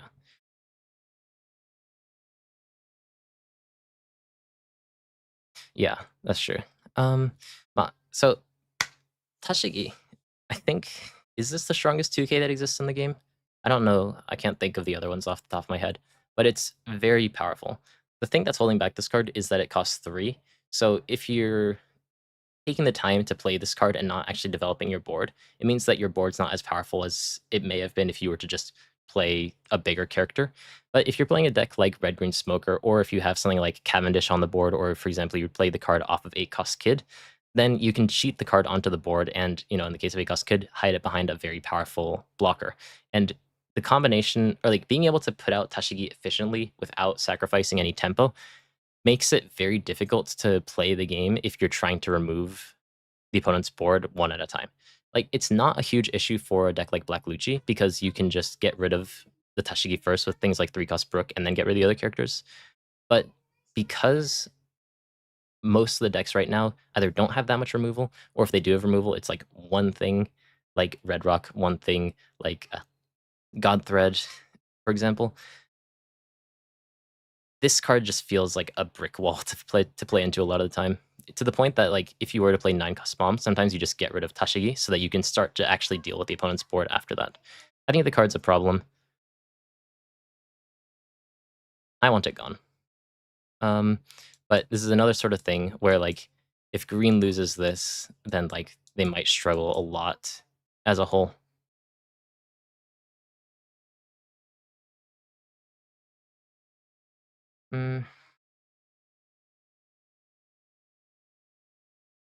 I don't think it deserves to be banned, but I do think it's a very powerful card. Yeah. Green not only has Roshinante, but they also have Koshiro. And Koshiro is a similar sort of thing, where, like, if your slash type characters, slash attribute characters with a cost of 5 or less would be KO'd, then you can rest the character instead. So it's a bit of a amalgamation of the Tashigi as well as the Roshinante. And just, if green gets to the point where they have like a solid board, and they also have things like Tashigi, Koshiro, Roshinante, any combination of like 2 of those characters, then it just gets really difficult to actually fight on board. And with the fact that green can rest your characters a lot of the times, it just gets harder and harder to deal with the opponent's board. Still though, at least with, oh, did the card just disappear? Like, with our current state of the meta, I don't think that the card deserves to be banned, but it's not to say that the card isn't miserable to play against. What the fuck? Why isn't it coming in? Am I blind or something? Oh, sorry. It's at the back here. Okay. Should be good. Yeah. The real issue is when you get like triple protection or like double protection on the board.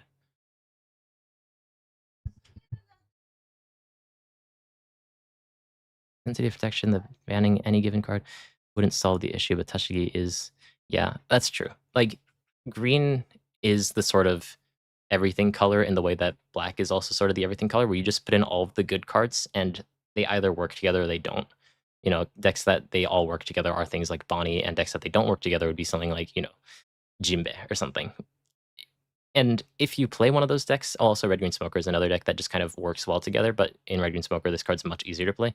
But like in those decks, this card ends up being the really oppressive card because it means you can't deal with the other annoying cards that green has. But the thing is, like, getting rid of this card wouldn't make green significantly weaker. It doesn't necessarily open up design space. It would just kind of hurt green players unnecessarily. Speaking of hurting green players unnecessarily, though, let's talk about VANDER DECKEN.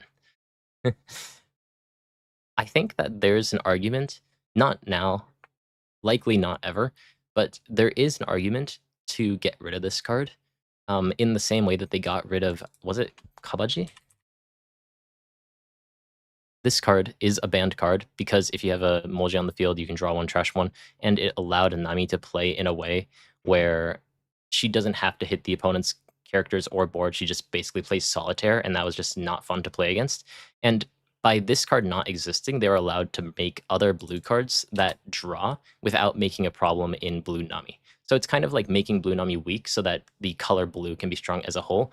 If they were to get rid of this card, then they could make the Fishmen archetype actually powerful. Whereas like currently you look at this entire page and like there's maybe 2 good cards in here. Like Arlong's good in some decks. Hody is a great card. But like basically every other card in here is just like fodder for your VANDER DECKEN. If they ever make Fishmen,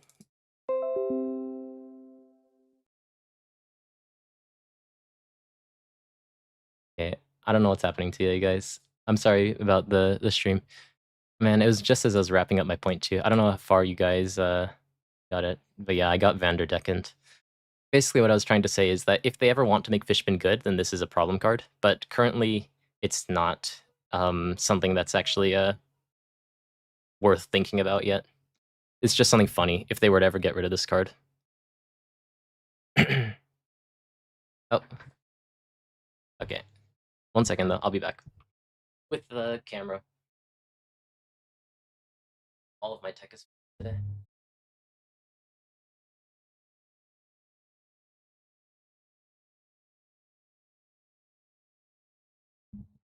You guys hear me? I think you guys can. Hi, how you guys doing? Where are you guys watching from? What time is it over there?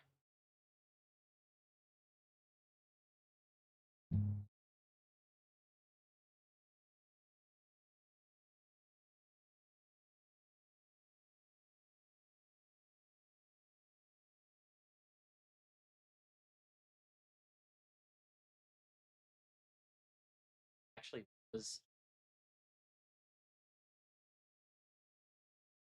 but oh, I think we're back.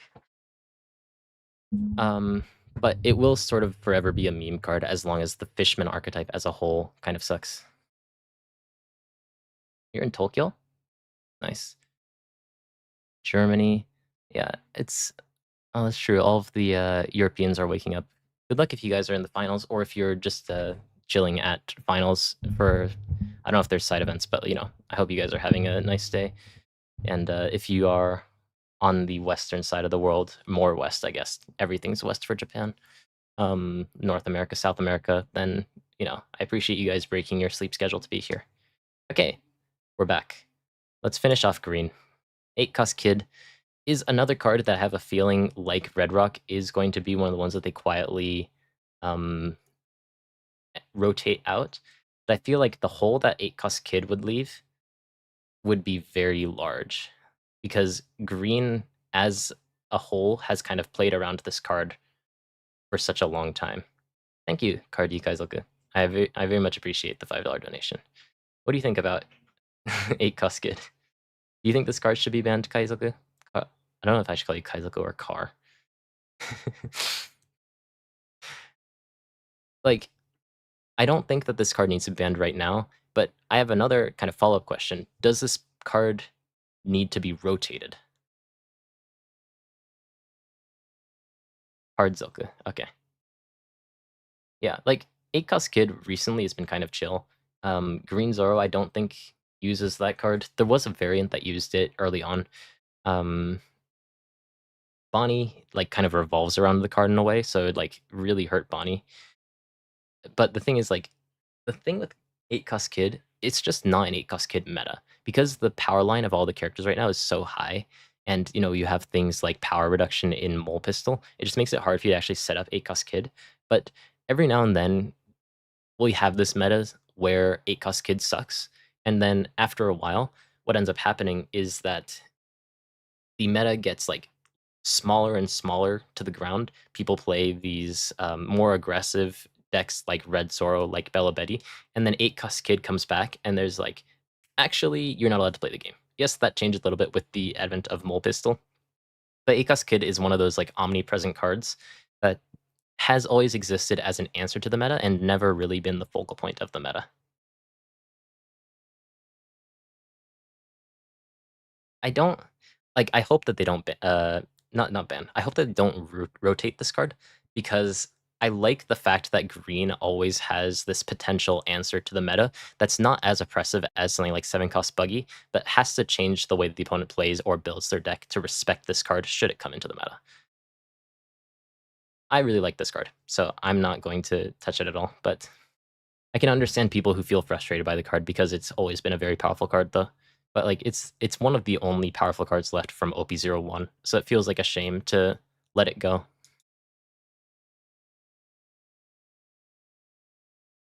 Yeah, exactly. Like you put one Gamma Knife into your deck, you put in one Mole Pistol into your deck, and like the 8-cost Kid is kind of ruined. So like it's one of those cards where it's only strong if the opponent doesn't respect it at all. If you manage to get to a point where you have like 9, 10 cards in your hand, you play 8-cost Kid and you have like 1 or 2 blockers on the board, then like you're completely set in some matchups.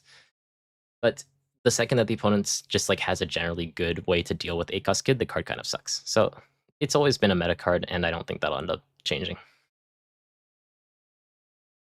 Mole Pistol. There's actually a recent card that came out, which you guys already have, that's kind of similar, just Mole Pistol but big. But this card, being 6-cost, I guess it's kind of akin to Red Rock and Kingdom Come. Honesty Impact gets rid of a 10,000 power basically, but it has the added benefit of being able to be split up between 2 characters. Minus 4,000 power to one, and then KO 6,000 power or less to another one is very good for this card. But the fact that it's 6-cost means that you can't really play other things on the same turn, which makes this card significantly worse than a problem card that a lot of people have issue with in Gum Gum Mole Pistol. This card only being 4-cost means that you can realistically fill out the rest of your Dong with good characters as well. If you have 10 Dong, then you can do like Mole Pistol, play a 5-cost blocker, and leave up a Dong, for example. And this is, if you're like, I'm thinking of this in the context of like Red Green Smoker, but like there's a lot of really nice things that you can do with this card, and it being a 4-cost makes it very easy to use. But also just being able to KO 7,000 power with only 4 Dong, and also being able to not only just like minus 5,000 power to something and then KO something else, just makes the card very flexible. I think the card's just really well designed and is something that Red needs because Red kind of has an identity crisis as well, and like a lot of their cards are a bit outdated because they used to be very powerful in OP 0, 1, 2, 3, and they haven't really been able to catch up to the recent colors. The card's good, but I don't think it's a problem. Sorry, I'm seeing parts of the chat like out of order, I imagine. I don't know what day the ban list is coming, but my speculation is that it would be announced on the 10th of August and then go into effect at the start of September. But I have no actual basis for that. It's just my feeling because I think One Piece Card Game or One Piece Day or One Piece Card Game Fest or something like that is on the 10th of August. Ah, my Katakuri disappeared. Katakuri. A card that a lot of people say is the strongest card in purple. Katakuri has 3 effects, and most strong cards only have 2 at most. Even a card like Tashigi rests a 6-cost and attaches Dong to your leader. Both of these effects are exceptionally powerful, but Katakuri has 3 very powerful effects, especially if you're playing something like Blue-Purple Luffy. It's a blocker that basically restands itself, that's basically the only relevant part to the effect, and gives you 1 rested Dong. In the case of Blue-Purple Luffy, that means that you can play this Katakuri, and then if you were to play the 9-cost Mom or the 9-cost Luffy to -1 Dong, you'll still be at 10 Dong to be able to use your Gum Gum Giant. This allows Blue-Purple Luffy to not only set up a very defensive board with a blocker, with increasing your life and also having Gungam Giant, but it also sets up a very aggressive state because you can hit with Katakuri and still have the benefit of being a blocker. So all in all, it's just a very oppressive card. But like, if they were to get rid of this card, then purple Katakuri would just be ruined. I don't know how much Bandai actually cares about purple Katakuri because they killed Hancock at the same time that they killed when they banned Jinbei last time. It's gone again. I think I keep putting it in the cracks between these tiers, I think, and that's what ends up happening. I'm not complaining though. Cardzoku, I'm very grateful for the tool. It's super clean and very easy to use. I think that this card shouldn't exist because it makes purple way too tanky alongside cards like Gum Gum Giant. If one of these cards didn't exist, then it would make a lot of decks a lot weaker. But like purple just as a whole right now, if you have the means of playing this card well, then it just makes your leader much tankier and much more aggressive for basically the rest of the game. Yeah, because it's not leader locked, it's one of those cards where like, you know, later on if they print just like a generically good purple leader, say like you know, I'm just like spitballing something. Just like let's say that they just print a complete vanilla leader, 6,000 power and 4 life or something, then like Katakuri would completely terrorize the meta in that sort of deck, you know? So like this sort of card existing makes it so that like purple has the capability to play extremely defensively, and purple already has a lot of defensive tools thanks to some very powerful counter events. So it's a very oppressive card. I think that I don't want it to exist just because it incentivizes a very turtley and a boring playstyle that also runs the risk of you going to time. But I don't necessarily think that they would actually get rid of this card. It's not like at the point where it's like as omnipresent as something like 8 Moria was. But I mean, they didn't ban it Moria when he was omnipresent either, so.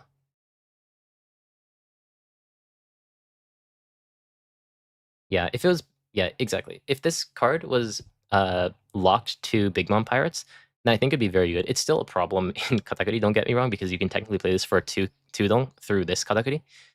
But like, because Katakuri as a whole doesn't have access to some other really powerful cards, namely Gungam Giant, it makes it a bit more fair. It's just that, you know, with all these things, it makes it a bit too tanky for the other leaders that it wasn't really intended to be for.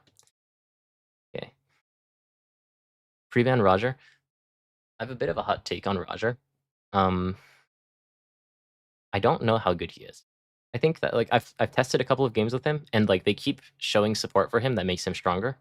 But I'm just the fact that his leader effect is basically just like you're a 7k leader once you reach 10 dong, and you also play 1 dong off of your curve, and there's no extra effect. It's in a way like not really 3 demerits. He has like the plus of being a 2-color leader with 5 life. He has the minus of not being able to play on curve, but he also has the minus of not having like an actual kind of like leader effect, I would say. His leader effect is basically just that he becomes 7k at 10 dong. But if you compare that to something like Blue Purple Luffy, which draws you 2 cards once you get to 10 dong, or Green Zoro that lets you get 2 hits, it's not actually that oppressive. So like Roger is only as good as his cards, at least so far, as far as I can tell. So I think that he shouldn't be as broken as maybe people think that he'll be, but I think that he's still going to be very strong. Let's talk about 7-cost Law. I don't think this card's a problem. It's just someone in chat mentioned this, so I put it in here. I think that 7-cost Law is a very well-designed card. I think that like it's such a beautiful card, in my opinion. So I guess we'll just talk about how great I think the card is. Because Yellow Kid can turn this card into a blocker and you gain 1 life, which just makes it a very defensive card. And then for Law, you play the card that was put into your life through the Law onto the board immediately and makes it a very aggressive card. So this one card plays very aggressively and defensively, and you can still, you know, just attach or leave the card in your life as Green Yellow Law, etc., and play defensively. So I think that the versatility of this card is really great, and it being locked to Supernovas is significant because right now, at least in yellow, there just aren't very many good Supernovas, especially not many good ones with trigger. So I just think this is just a very well-designed card. Happily put it in the no problem tier.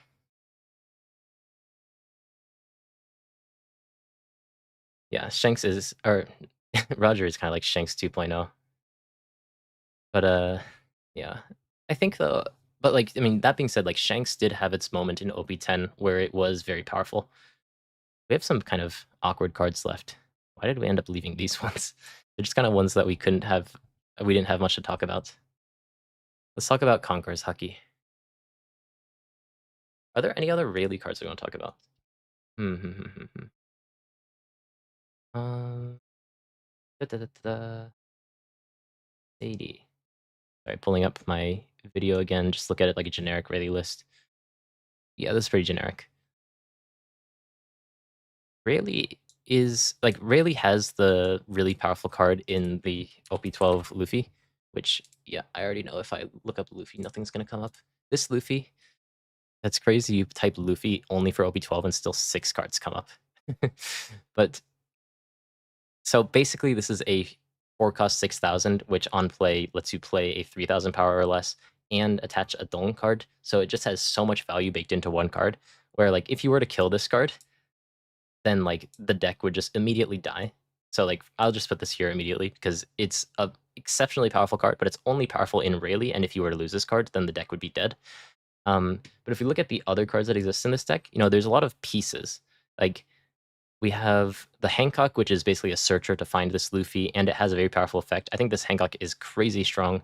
This Sanji is like just a nice attacker, but it's not necessarily breaking the deck. What really makes the deck strong are these events, and the strongest event of those is Conqueror's Haki. Conqueror's Haki is essentially, it's at the very least a free 2k, which is always nice to have, but also has the benefit of potentially being plus 2k for the battle and then minus 1k to up to 6 targets because it can attack or minus 1000 power all of the opponent's characters on board and the leader as well. And in the late game, even if you have like fucking 1 life, 3 Dong active, and only like 4 cards in your hand in the face of like a massive board from the opponent's board, even like blue purple Luffy with like several things with like 8,000 power or something, you can reasonably survive. Maybe not that scenario, but like you can reasonably survive a lot of really dire situations by having multiple of these because it's so much more than just like a 2k. It's so much more than just like a 1 cost plus 3k because it affects everything. It makes it much easier to defend your board as well. So like when you're in a situation where you're trying to finish off the game, if you just maximize your Dong usage through the forecast Luffy and set up a bunch of Dong for Conqueror's Haki, then it just makes this brick wall that the opponent can't really get through, similar to the way that Gum Gum Giant functions. The one thing, though, is that Gum Gum Giant is locked to Straw Hats, and this card is locked to specifically Rayleigh, because it can only... You could use it on your characters, but you can't use it on your leader unless your leader is called Rayleigh. Rayleigh functions basically around the aggressive potential of Luffy and the defensive potential of Conqueror's Haki. So while I do think this card is exceptionally powerful, without this card, Rayleigh is going to be in a bit of a hard spot. But that does make me worry, though, because Rayleigh is, in my opinion, just a very, very good deck.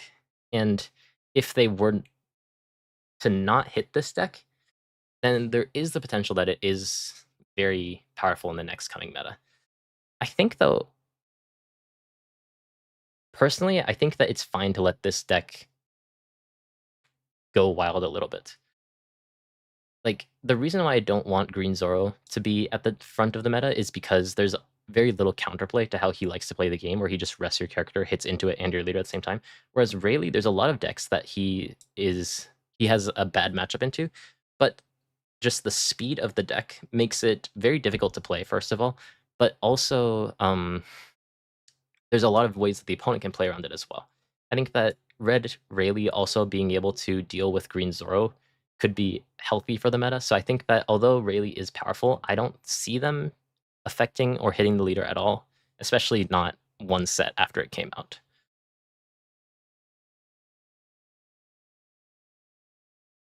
Yeah, like Rayleigh's not as big of a problem as some of the other decks have been historically. If Blue Purple Luffy were to disappear, then maybe the deck gets a bit stronger.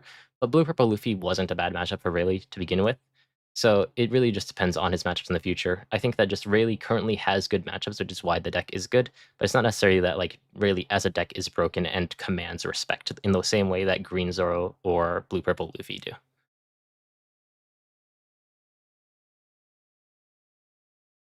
until today. I have not heard anything about Banlist being shown today. I would not know. I don't have any information on when the ban list would be revealed. I don't think it. My speculation was that it would come out in like a weekish, but we'll see. Are there any more cards we want to add to this list? Because we are finally at 9 cost Sanji. So I will say, because this is our last card, we could just put it here. It's not getting banned. And it's the reason for this is because they made a manga alt art version of this card. Manga alt arts are going to be permanent cards, I think basically so they don't lose their value. Like, because, what is it? Manga cards, as well as the cards that they've shown so far, will not be rotated out. They're going to permanently be within the game. If they were to ban a card with a manga variant, then that kind of strikes fear into the other manga cards. Like, oh, so like me holding on to my manga parallel doesn't actually ensure that my card is always going to be playable, like they kind of promised in saying that it's rotation proof. So even though this card I think is a problem in decks that can use it, like Marco can use it relatively well, but Blue Purple Luffy is the big problem card. But decks that can use this card very well will be a problem forever because this card's not going to disappear. But as much as powerful as this card is, it's very specific to which leaders can use it. It just happens to be that the strongest leader right now can use it very well. Unfortunately, it's not getting banned, but we have some other cards that I think ideally I would want to be banned.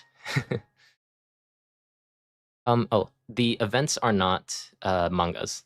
They look like mangas, but they're just normal alt arts. They have the same rarity, I would say.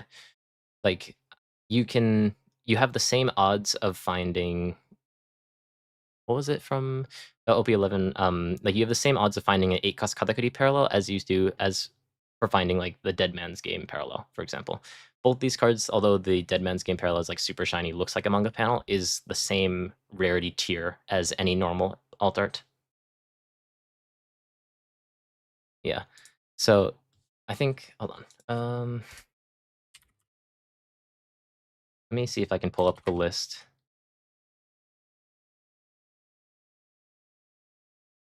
I know there's like an official okay, here it is, yeah. So unfortunately it's just a list, but these are all of the cards with a manga alt art variant, not the events. So therefore these cards are safe, and then all the cards that have been printed in PRB02 are also safe, but none of the other cards currently are safe. They still might print some more later on. Yeah. No, actually, the manga alt arts are not equivalent to an SP. They're just a normal alt art tier, and SPs are separate, which are, at least in Japan, 1 per case, but I think in the West it's like maybe 2 per case or something different. But yeah, I don't know how confident I'm in this, or how confident I am in this list. Like, to recap, I think 9 Mom is the only card that I'm like confident that they'll probably ban, and Blue Purple Luffy, I feel like for the health of the game, they should get rid of, just so they can actually print better cards in the future. But this Zoro event is kind of just me coping because I don't like Green Zoro at all. They probably won't get rid of this card. Likely won't get rid of this card, but they keep printing Zoro support, so like Bandai needs to chill a little bit.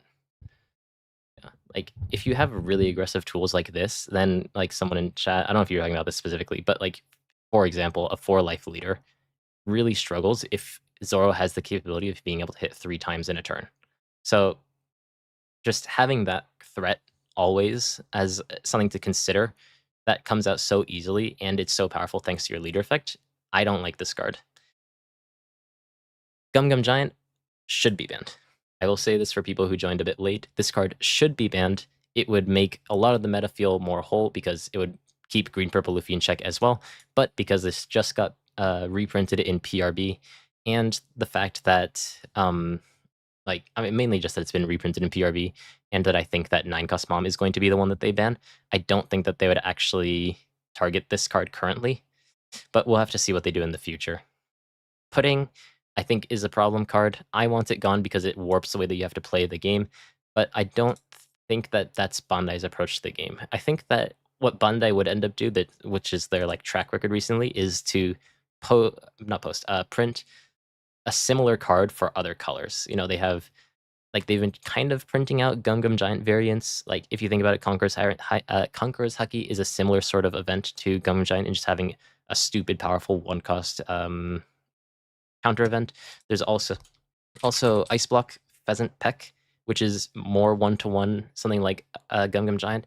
They're slowly printing out copies of other cards, you know, especially if you look at the zero cost events, which I don't know how to filter for that. Oh, there you see, like they have a zero cost event for every single color. So like, if they print a pudding for every single color, that might be the end of you know, it would cut my lifespan short for sure. But I don't think that Bandai would pull the trigger on this card quite yet. But I'd be happy if I was wrong. 8-cost Katakuri, I think, is probably by far the strongest purple character.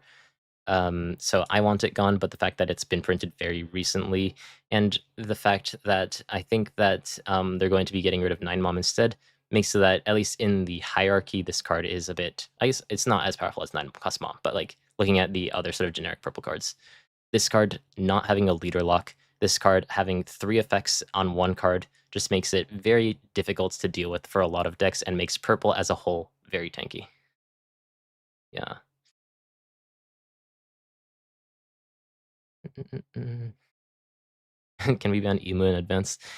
I don't know what they're gonna do with Emu. I'm excited to see what they do, but the Celestial Dragon cards strike fear into me.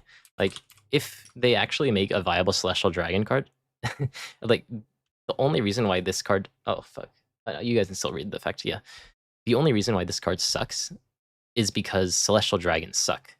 Like, all of these cards are just exceptionally mid, but the second that they make, like, anything like a 5-cost 0-power Celestial Dragon, which on play KOs all of the 1 costs or less on the board, then this is a problem, you know? I don't know how good that card would actually be, but like these sorts of effects are very powerful, but they're locked by this sort of weird typing lock. And I'm afraid that Ema, if she manages, I don't know if I'll say they for now, is actually powerful, then those cards can be actually quite scary.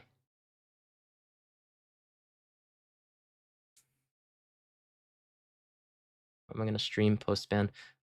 It depends on what I'm doing. I don't know when the ban list is going to go live, or when they're going to announce it at all. But if they announce it at a time that I am free, I will be back to talk about it as quickly as I can.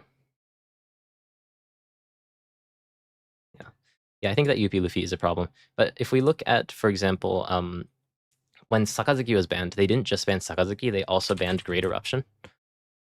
There it is. And that was kind of to make sure that Moria was kept in check if they were to get rid of Sakazuki. So I think that by that logic, even if they were to just get rid of Blue Purple Luffy, by also getting rid of 9-Mom, it makes it so that they can create some more powerful defensive purple cards. The fact is that 9-Mom, regardless of its power in other decks, although it was very powerful in Purple Luffy back in the day, it's a yellow card. And I think that just the way that the card game is designed, you don't want to give that much flexibility to decks when they're supposed to be playing with only a couple of colors. Because Blue Purple Luffy, what really puts him over the top is the ability to not only like play the long game through his leader effect, but also be able to heal because he's basically a blue, purple, yellow leader. That's basically everything. So I don't know exactly what we should talk about next, because that's kind of what I came here to do. But I'll chill here for a little bit more if you guys want to. Is there anything you guys want to do? I don't think they would unban anything. Just historically. But if they were to unban cards, let's just look at the banned cards in the One Piece card game.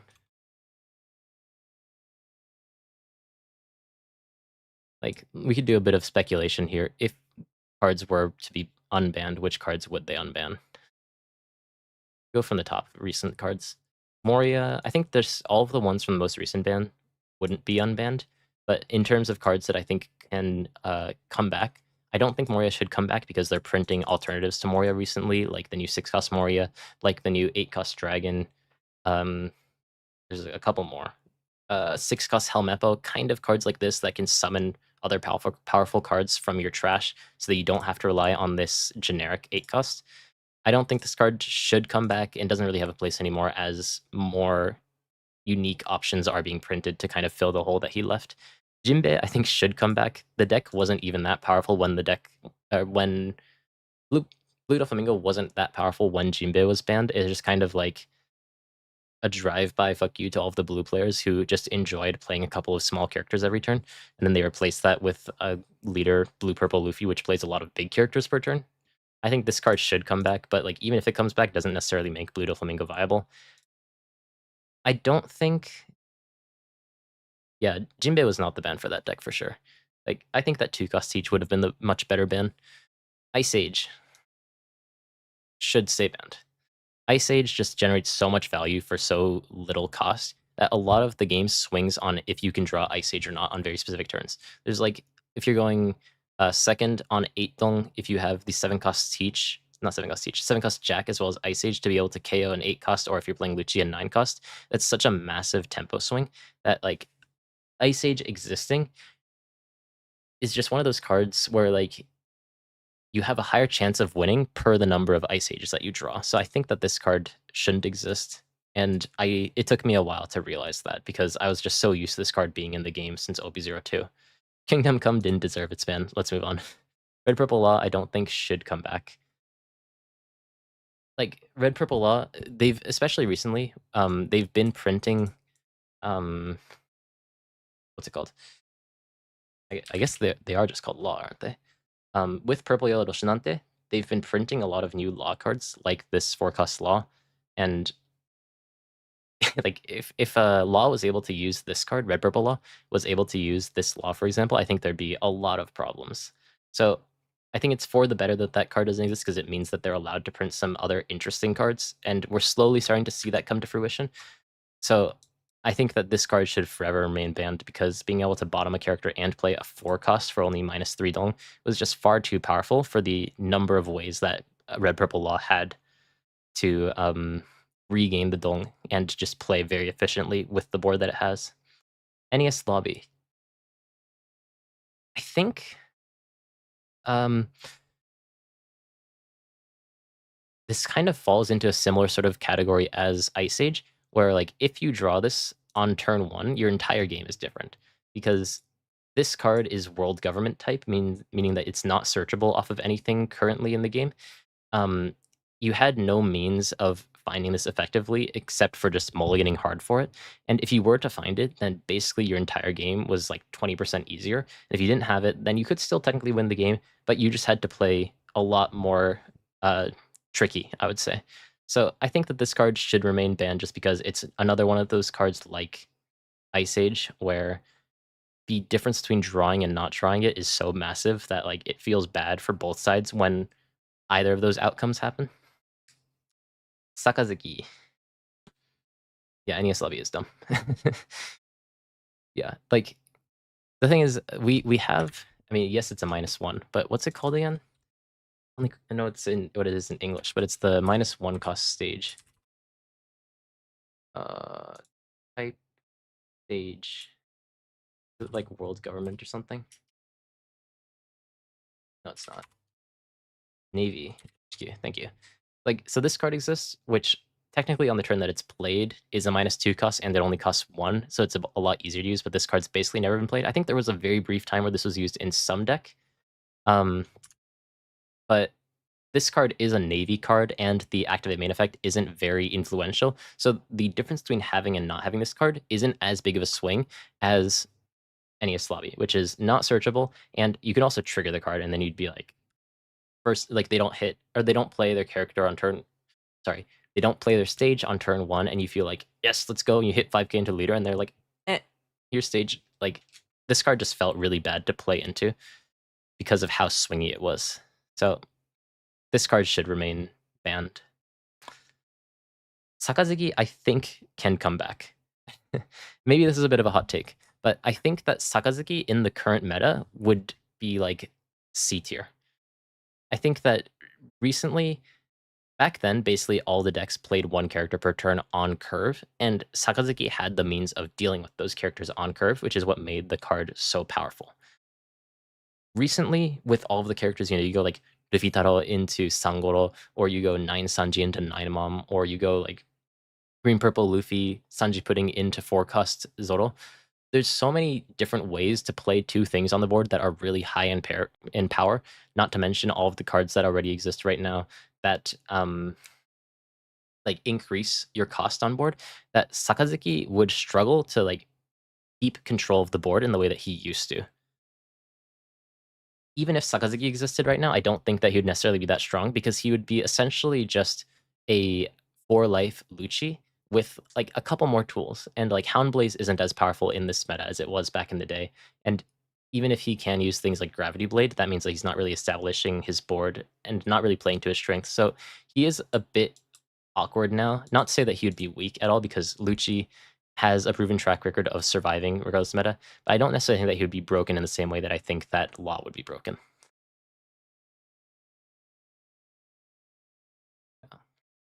Great Eruption should stay banned. Like, basically until the Sakazuki came out, this card was heavily overlooked. So like, I think that Rebecca back in OP04 should have run this card, but like, people just weren't good enough at the game to really identify that this was a good card. Just basically having a 1-cost draw 1 and -2 for a lot of decks is almost a free effect, because you do have extra dong to play with. And being able to cycle through your deck and also being able to minus cost at the same time with no sort of restriction like Tempest Kick does just in the early game made it very easy to like efficiently clear the opponent's board while staying card neutral. So this card, while not maybe as like, Jesus Christ, what the fuck were they thinking, like 8-cost Moria, I don't think that this card should come back, just because it makes like a lot of things more annoying in black. Black's not in a generally good spot right now, but I feel like they should mend that with printing other cards instead of unbanning cards. Reject. I think that the best thing to do with Reject would be to just bring it back and lock it to Sky Island leaders. But Reject in the current landscape doesn't seem that powerful anymore. Yeah. Yeah, people weren't even really playing Ice Age until Sakazuki. I think just people kind of neglected black as a color, aside from like Rebecca. Rebecca was playing around Dressrosa more. Until Sakazuki came around, people realized that it was just actually really good. Ooh. Oh, they don't have pictures for the other ones. I wonder if Reject could come back. Like, they've kind of filled the hole that Reject had. I think, what's it called? Something Gibson. Is it not? Oh, hold on. No, it's not Gibson. Punk something. I know it's a kid event. Forecast. There it is. Damned Punk. Yeah. Damned Punk is basically one of the effects of Reject in being a 4-cost to KO a 5-cost, and it has the bonus of being able to look at your or your opponent's life and reorder it. So in that way, it is a bit stronger than Reject, but Reject's problem was the second effect. Second effect was if you had 1 life and you, if the opponent had 1 life, then you just pay 4 and you just deal 1 damage to your opponent, and basically you play this when the opponent's at 1 life to be like, and you're dead, which is very fitting for how Reject as a card in the manga would work. But at the time, with Katakuri being quite powerful and cards like Amaru existing, I don't know what it's called in English. Okay, it's called Amaru. Amaru being able to bottom deck a rest a 4-cost and also give your character plus 3,000 power, and also be able to use Reject. It just meant that like, even if the opponent was being very defensive, playing a blocker and leaving life up, you could just die out of nowhere. So it just kind of sucked to play against. I think that for that reason, you just leave this card banned. Just because, although maybe in the current landscape there are some better cards to play, it just sucks to play against. And there will for sure be decks that would actually use this card. So it's not to say that this card would be weak at all. Yeah, and then final 2 cards. Just click on them here. Oh, nice, it actually pops it up. Kabaji, we actually talked about this a little bit when we were talking about the tier list thing. If you have a Moji, draw 2, trash 1. I don't know if Nami would actually run this, even if it was playable right now. But it's not as bad. I think like in the Sakazuki Red Purple Law meta, you absolutely wouldn't have run this because it's so easy to get rid of the characters that like it doesn't really matter if you get the Molji on the board because like it would never stick on the board.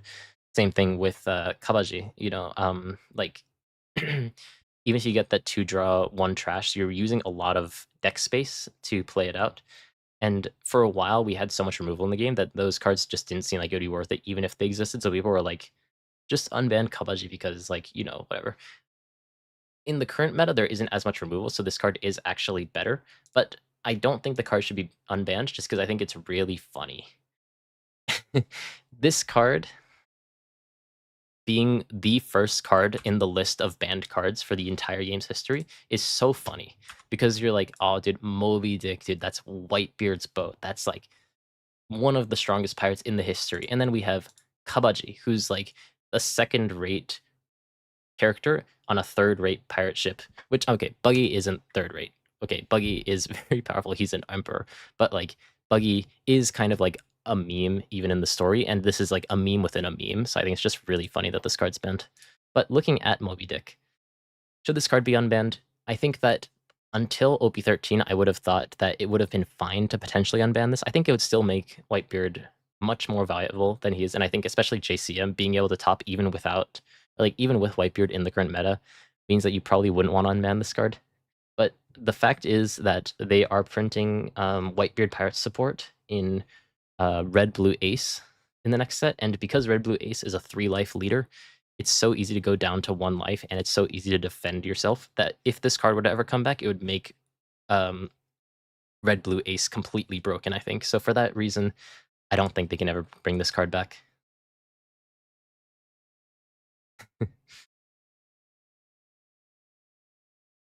Buggy disrespect. Yeah. Anyways, so I guess to recap these, I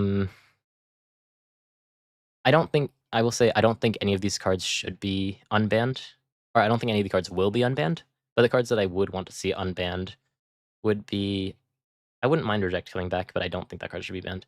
But Sakazuki, Raigo, and Jinbe, I think are the cards that would be fine to bring back into the game. The other cards I think either have other issues or are just really funny. So they should stay. Okay. Oh, the card's locked to, I mean, it's not locked to Newgate, it just means that your Newgate as well as your characters gain plus 2000, which means that your leader would gain plus 2000. So if you use it in Ace, you can make your characters plus 2000 in power, but you just can't make your leader plus 2000. So it would still probably be used in Ace, even if it was able to be used. And I think that just being a 6000 power 3-life leader with the effect that Ace has is just probably a bit too strong if that were to have existed. So even with the clause, or even with this like Edward Newgate clause not being usable, I think that the card would still be very strong in Ace. Yeah, it's nice. We're kind of just like chilling, looking at some the card list. Which leader are you most excited for in OP13? I'm excited for Ace. Ace looks so fun.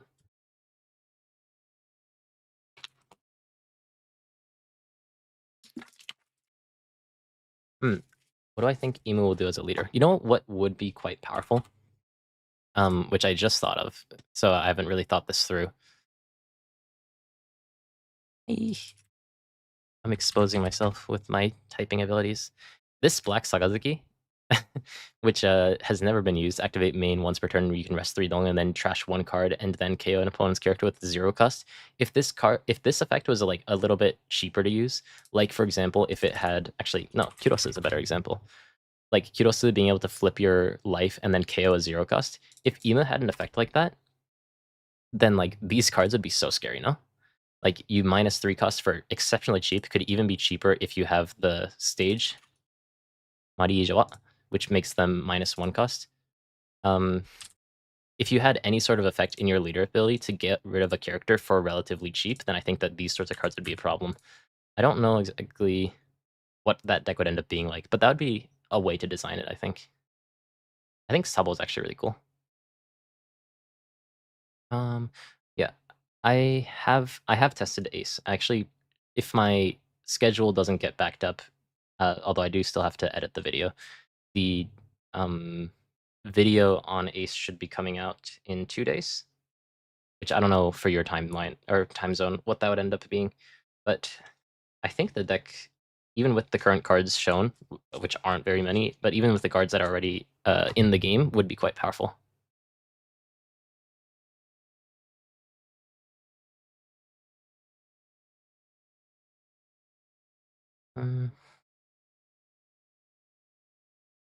Gains control. Yeah, it would be cool if Emu gained control of the opponent's characters, but I'm afraid that like the opponent's going to like yoink one of my really shiny cards and just not give it back to me at the end of the game. And like that's how you play Emu. It's just Dex Wallet Stealer Emu. Yeah. Well. Mm-mm. Huh. I wonder if you could do like Celestial Dragon Kyros actually. Let's not think too much about that. I'm just curious to see what Emu support we get because they're making it very secretive. Like the fact that they're hiding Emu but not hiding Roger means that Emu must be like something crazy. There was another question I saw a little bit before. I'm sorry. I hope that you're still in chat because I don't want to make it look like I'm ignoring your question. I'm sorry. I do probably miss a lot of people's questions. Which cards would I want to be protected? I can't give like a really in-depth explanation on like every single card, but like cards I would be happy to see remaining in the game would be Otama. At least we'll just go through the first 4 sets just very briefly. Otama, Sanji is kind of on the borderline. Namiori is going to remain. I don't know about Rush Zoro. Kind of on the fence. 2-cost Killer is remaining, which is nice. I want Momonosuke to stay. I want the 5-cost Law to stay. I'm just like wishful thinking. I doubt that like half of these cards would even be kept. I want 8-cost Kid to stay. Paradise Waterfall is one of my favorite cards, but the strength of that card has been outclassed somewhat recently. 3-cost Doflamingo, that's a really fun card, but I'm not sure if they would keep that. They might. They might. I'm sorry if I missed some cards too, because I'm kind of like speeding through this. Huh. Well, OP01 wasn't a very powerful set, was it?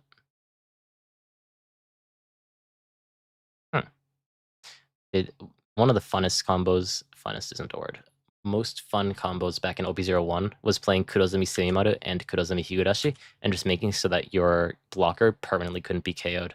Man, back in the day when you couldn't actually, like when there was no very good removal, if you were able to set this up early on, that was just a free block every single turn. I wonder if that's good in the current meta with so few removal.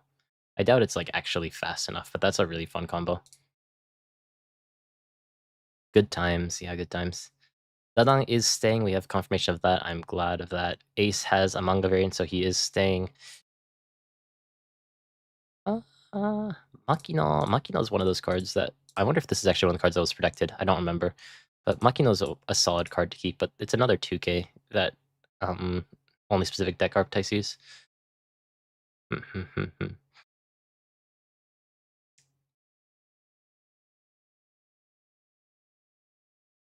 Oh, actually, they've been printing film support recently in OP13, so keeping this Nami would be nice. But the other film cards have kind of been outclassed. I wonder. I'd be happy if they kept this Nami and this Luffy because they've been printing out some pretty solid film support recently. Ivankov, man, I wish this leader was better. It's such a cool leader.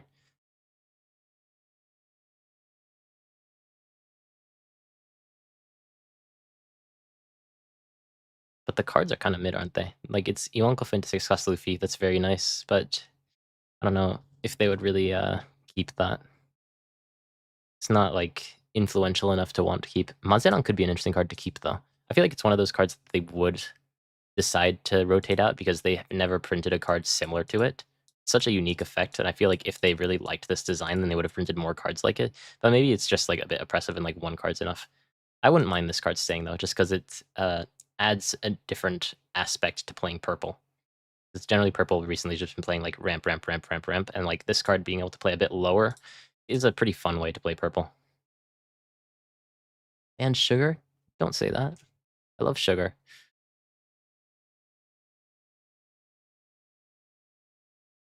Hold on, let's get through OP12 and or not OP12, OP02, and I'll answer the question in chat. Tsuda, I think, should stay. Tsuda is a very good card, but kind of like Otama, it's one of those like staple early cards that just makes the whole color go around. Especially for black. Basically every black deck uses Tsuda. Other than that, there's like things like Forecast Kuzan, I would be happy to stay. Force Lena, I'd be happy if it stayed, but like these cards aren't really played that much in the current metagame.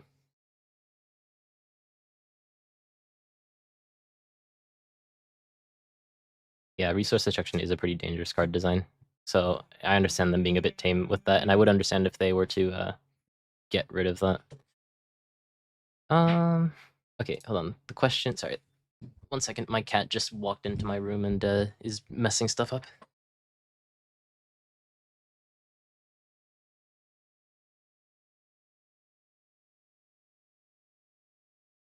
Cat has been stabilized.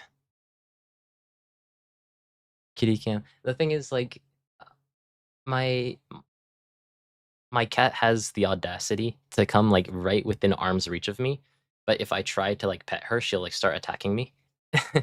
So I'm always afraid to touch her because I get like a bunch of scratches on my hand. I do still like forcefully hug her, but I don't want to do anything that she doesn't like. So I just pet her softly when she's chilling, but she had angry eyes. Okay, sorry. Question was, if you were a designer working for Bandai, what would you change? What would be a change you would deem the game needs now? It's a very loaded question for someone who just came off of a workday. Mm, mm, um, I think they need to make black a difficult color again. They need to make black a skill color, but maybe, you know, a little bit less power so that it's not like a skill color that you need to learn. But it's like one of those decks like Green Yellow Law, where like if you get good at using it, then you'd be rewarded. I think that there are not enough skill decks in the game right now. But black historically has been a bit too strong, so maybe they can wait a couple of sets before they do that. Looking at OP03, this is actually a very interesting set because there's some pretty good Whitebeard Pirate cards in here. Teach is very skill intensive, yeah, but I wouldn't necessarily call Teach black. Teach kind of feels like Teach color because he plays very differently from a lot of like the traditional black cards or black decks. OP03, I wouldn't be surprised if they rotate out Easel just because they've been printing out some other crazy searchers recently. 5 Cosmodical has kind of been outclassed recently, so I wouldn't be surprised if that went. I really want Flame Emperor to stay. This card, like even in the current timeline of OP12, OP13, is still very powerful, I think, because, you know, 8 Katakuri is just like, you know, 8 who? Like, there's so many cards that are 8,000 power or less, though there are also a lot of cards that are 9,000 power or higher that this card wouldn't affect, but just being able to remove a blocker and hit for 8 or 9,000 or something with double attack is just very powerful. The only thing holding it back was that it was locked to Ace. But with the new Ace leader coming out, I would want this card to be reprinted into the next format, but I don't know what they would end up doing with that.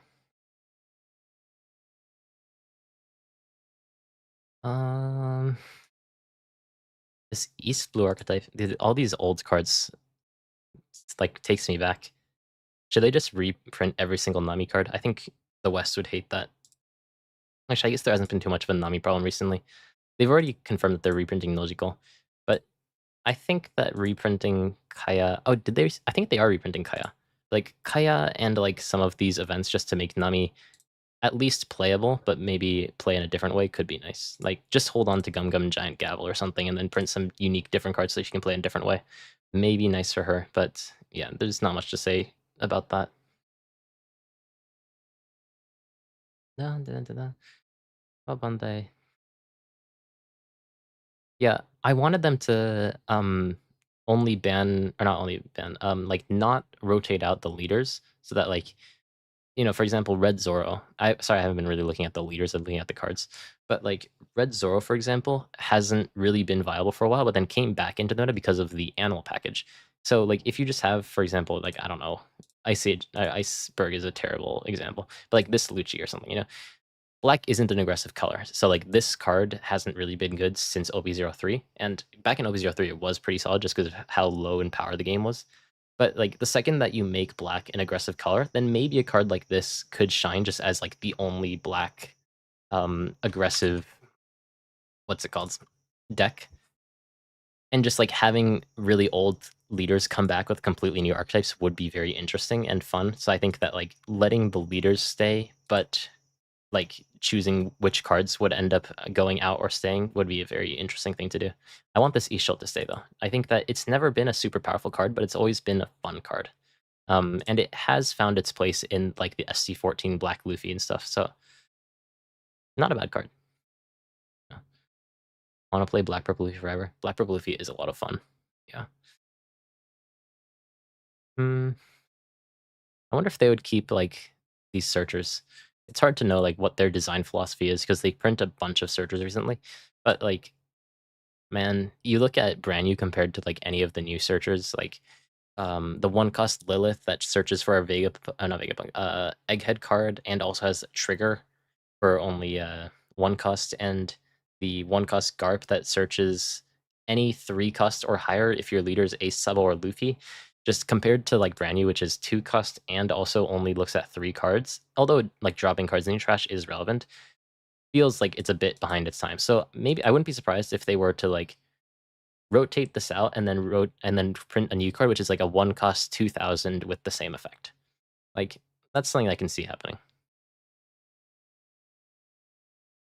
Yeah, I imagine that like they would want to kind of reapproach the searchers because right now the One Piece card game has a lot of searchers.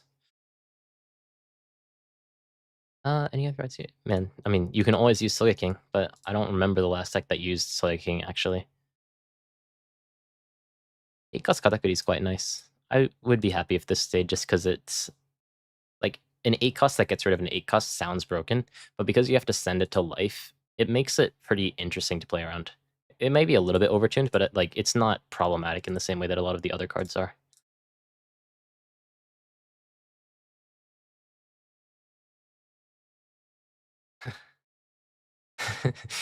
I saw Beastia said you're wrong at someone. I tried to find the message. It said they need to make NL meta again.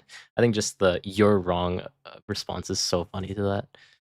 I don't know how I feel about NL. I think that NL is like a lot of the skill came from how do you play against NL, not how do you play NL. So I don't necessarily think that NL was like a huge problem. It's just a lot of people didn't know how to play against him, but it was an interesting deck. But I'll leave it at that. It's hard to say if it was like healthy for the meta or not. I want them to reprint Sugar just because it's one of my favorite cards. And the leader restriction makes it so that it hasn't really been broken historically. But maybe in the future, because the effect is very potent, it could find its way into some decks. I wouldn't mind this card remaining, but that's probably heavily biased. 10 cost Flamingo. Ooh. Should this card stay or should it go? I feel like it should stay. Just because the design of this card, you know, it's one of those cards like 8 cost Kid, where like it's one of the OG cards that like really commanded the board. And I'd feel sad watching this card go. And recently it hasn't even really been used in a lot of decks, so it's not necessarily as powerful as it was back in the day. But I wouldn't be surprised if they got rid of this card and printed out some new different ways to affect the board. Mm-mm. Mm-mm. And the thing is, like, people are sad with the rotation, but like, if you look at the first 4 sets, a lot of these cards aren't really that great. I think that Red Rock is probably going to get rotated though, so that's one of those things.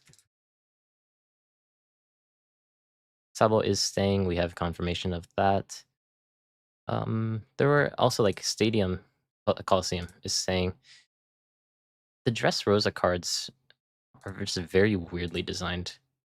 I don't know, like this is such a good card in terms of design, but it feels very outstatted right now. That like it might just be better to print a new take on the year 4th Luffy. Ooh, should they keep Bitchy though?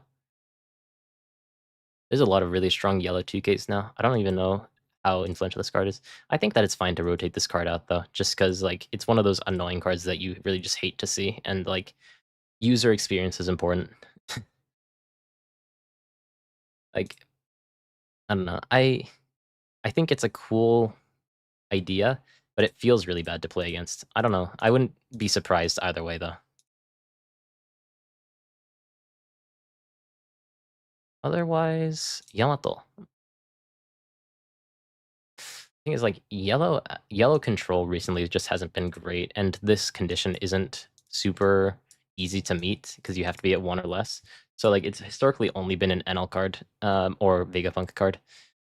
I wouldn't mind it staying in the game just because its existence doesn't make a huge problem, but it makes a lot of decks pretty fun to play.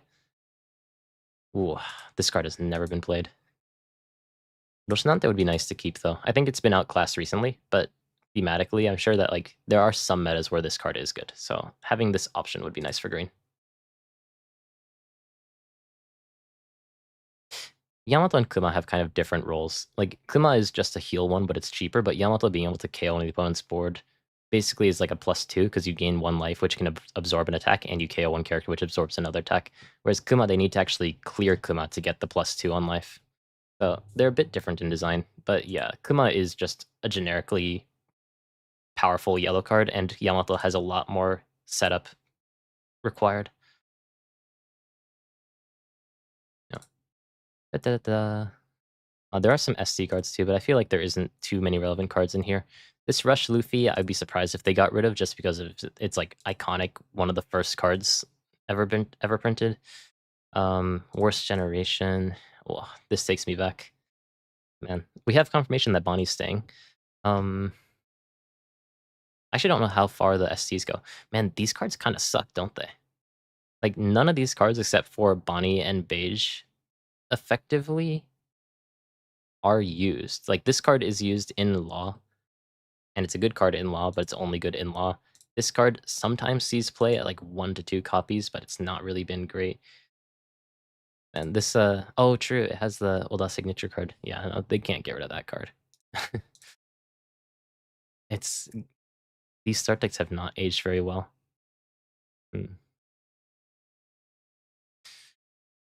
Oh, I wouldn't be surprised if they kept things like Moria, like Mihawk, just because they're like generically inoffensive purple or not purple, blue cards that like Blue Doflamingo can use quite well. 7-cost Doflamingo, I'd be happy to see it stay in the game, but I have no strong opinion on that. Oh, Love Beam though I think should stay though. That's a nice card. I don't know how far these STs go, but we'll just look at the first 4 and then maybe call it there. Queen, 9-cost Kaido, those are some pretty nice cards. Onigashima. Onigashima is very flippy in the same way that like NES Lobby's flippy. Like if you get it on curve, then the card's kind of broken. If you don't, then the card is just a massive brick. So I wonder what they're going to do with Animal Kingdom Pirates. Is it called Animal Kingdom Pirates? Yeah, it is. In the future. A lot of speculation, but I might start to call it from there. Or I might start to wrap up stream now. Anyways, for the people who maybe showed up a little bit late, and I was just talking about like cards that should be unbanned, these were the cards that we discussed. Obviously, Bandai's not going to ban like 18 cards at once, but it was nice to have some conversation. I think that there's a lot of my hot takes in this, so I'm very afraid to put it up on YouTube. I don't know if I'm going to put it up as a video, but I will, of course, leave the VOD. 9 Mom, I think, is almost guaranteed to be banned, but I think that's probably either 9 Mom or Gum Gum Giant. Blue Purple Luffy, I think, just sets up a lot of problems for the future, where it limits card design for blue and purple because generically powerful 8 and 9 costs will end up just making this leader more powerful. Green Zoro has an issue where if you were to get rid of 5-cost Tashigi, he would suck, and if you leave him unchecked, he will kind of dominate the meta. So as a precaution, I would get rid of this card. It would keep him as a powerful leader, but make him a bit more interactive and fair to play against potentially. Gungam Giant, they just recently reprinted a card, so I doubt that they're going to really be that eager to ban it. Pudding just warps the way that the game has to be played, so it's a problem, but I'm not sure exactly what Bandai's design philosophy is in terms of this card, and it also got another reprint in PRB02. Katakuri was printed very recently, and it would be in contention to be banned if I didn't think that 9-Cost Mom was going to be banned. I think that if you were to ban like several cards from Blue Purple Luffy alongside the leader, it'd be a bit like, okay, pause. We're like killing a lot of decks like Purple Katakuri for no reason right now. I think it would probably only be like one of his cards, 1 to 2 cards at most, and they wouldn't be similar types of cards. The rest of the cards, you can click back in the stream to kind of see how I felt about them. There's a lot of cards that I think are problematic, like the Buggy, that I don't think this sort of effect should exist. And a lot of cards like Hody, which I hate. Maybe Hody deserves to be up here. Like, I hate Hody with a burning passion because it feels like I lose games out of nowhere, but I don't know if green is big enough of an issue for Bandai to want to actually execute a powerful card like Hody. Other than that, the other cards are either very strong in their respective decks, but they're not very good in the meta, or just generally kind of like meme cards like VANDER DECKEN that maybe in the future could be powerful. Yeah, Hody is pretty bannable. I wouldn't be surprised if they banned it, but we'll see. I hope that you guys enjoyed this stream. I was a bit rambly. I don't check how many people are watching while the stream is going on, so I don't know how many people were here, but I think there's quite a few people here at some point. So I appreciate you guys stopping by. Maybe I'll try to get more of these streams going, once a week if I can, but more likely going to be once every couple of weeks. Maybe I'll do some gameplay when OP13 is out. Oh, one thing I've been thinking about doing is just, going to one of my friend's house and setting up a camera over a board and just streaming for like 8 hours straight art testing. That might be something to do. Anyways, I hope that you guys enjoyed this stream. I am going to now go film a video. Tonight, as in tonight in Japan time, which is going to be about 6 hours from now, there's a Blue Yellow Nami video coming out. Then if everything goes to plan and I don't completely fall asleep while I'm editing it, then there should be Red Blue Ace coming out the day after that. And then at some point, you're going to get a Moria and Perona video within the same video, with a couple of other projects on the side. So hope you guys enjoyed the stream. Thank you guys for stopping by, and I really appreciate all of the kind comments. Even your negative comments make me, even if they make me quiver a little bit, I appreciate the overwhelming amount of support that I gain. By the way, last thing, although I'm sure that half of you guys are already gone, if you haven't liked or subscribed, maybe try, that'd be great for me. That helps me out a lot. I really enjoy it. If you have, access to your mom or dad's cell phone, quickly steal their YouTube, subscribe on that channel as well. Now, maybe that's that's fraudulent. Maybe don't do that. But, thank you guys for your support as always. I'll see you guys next time, and bye-bye.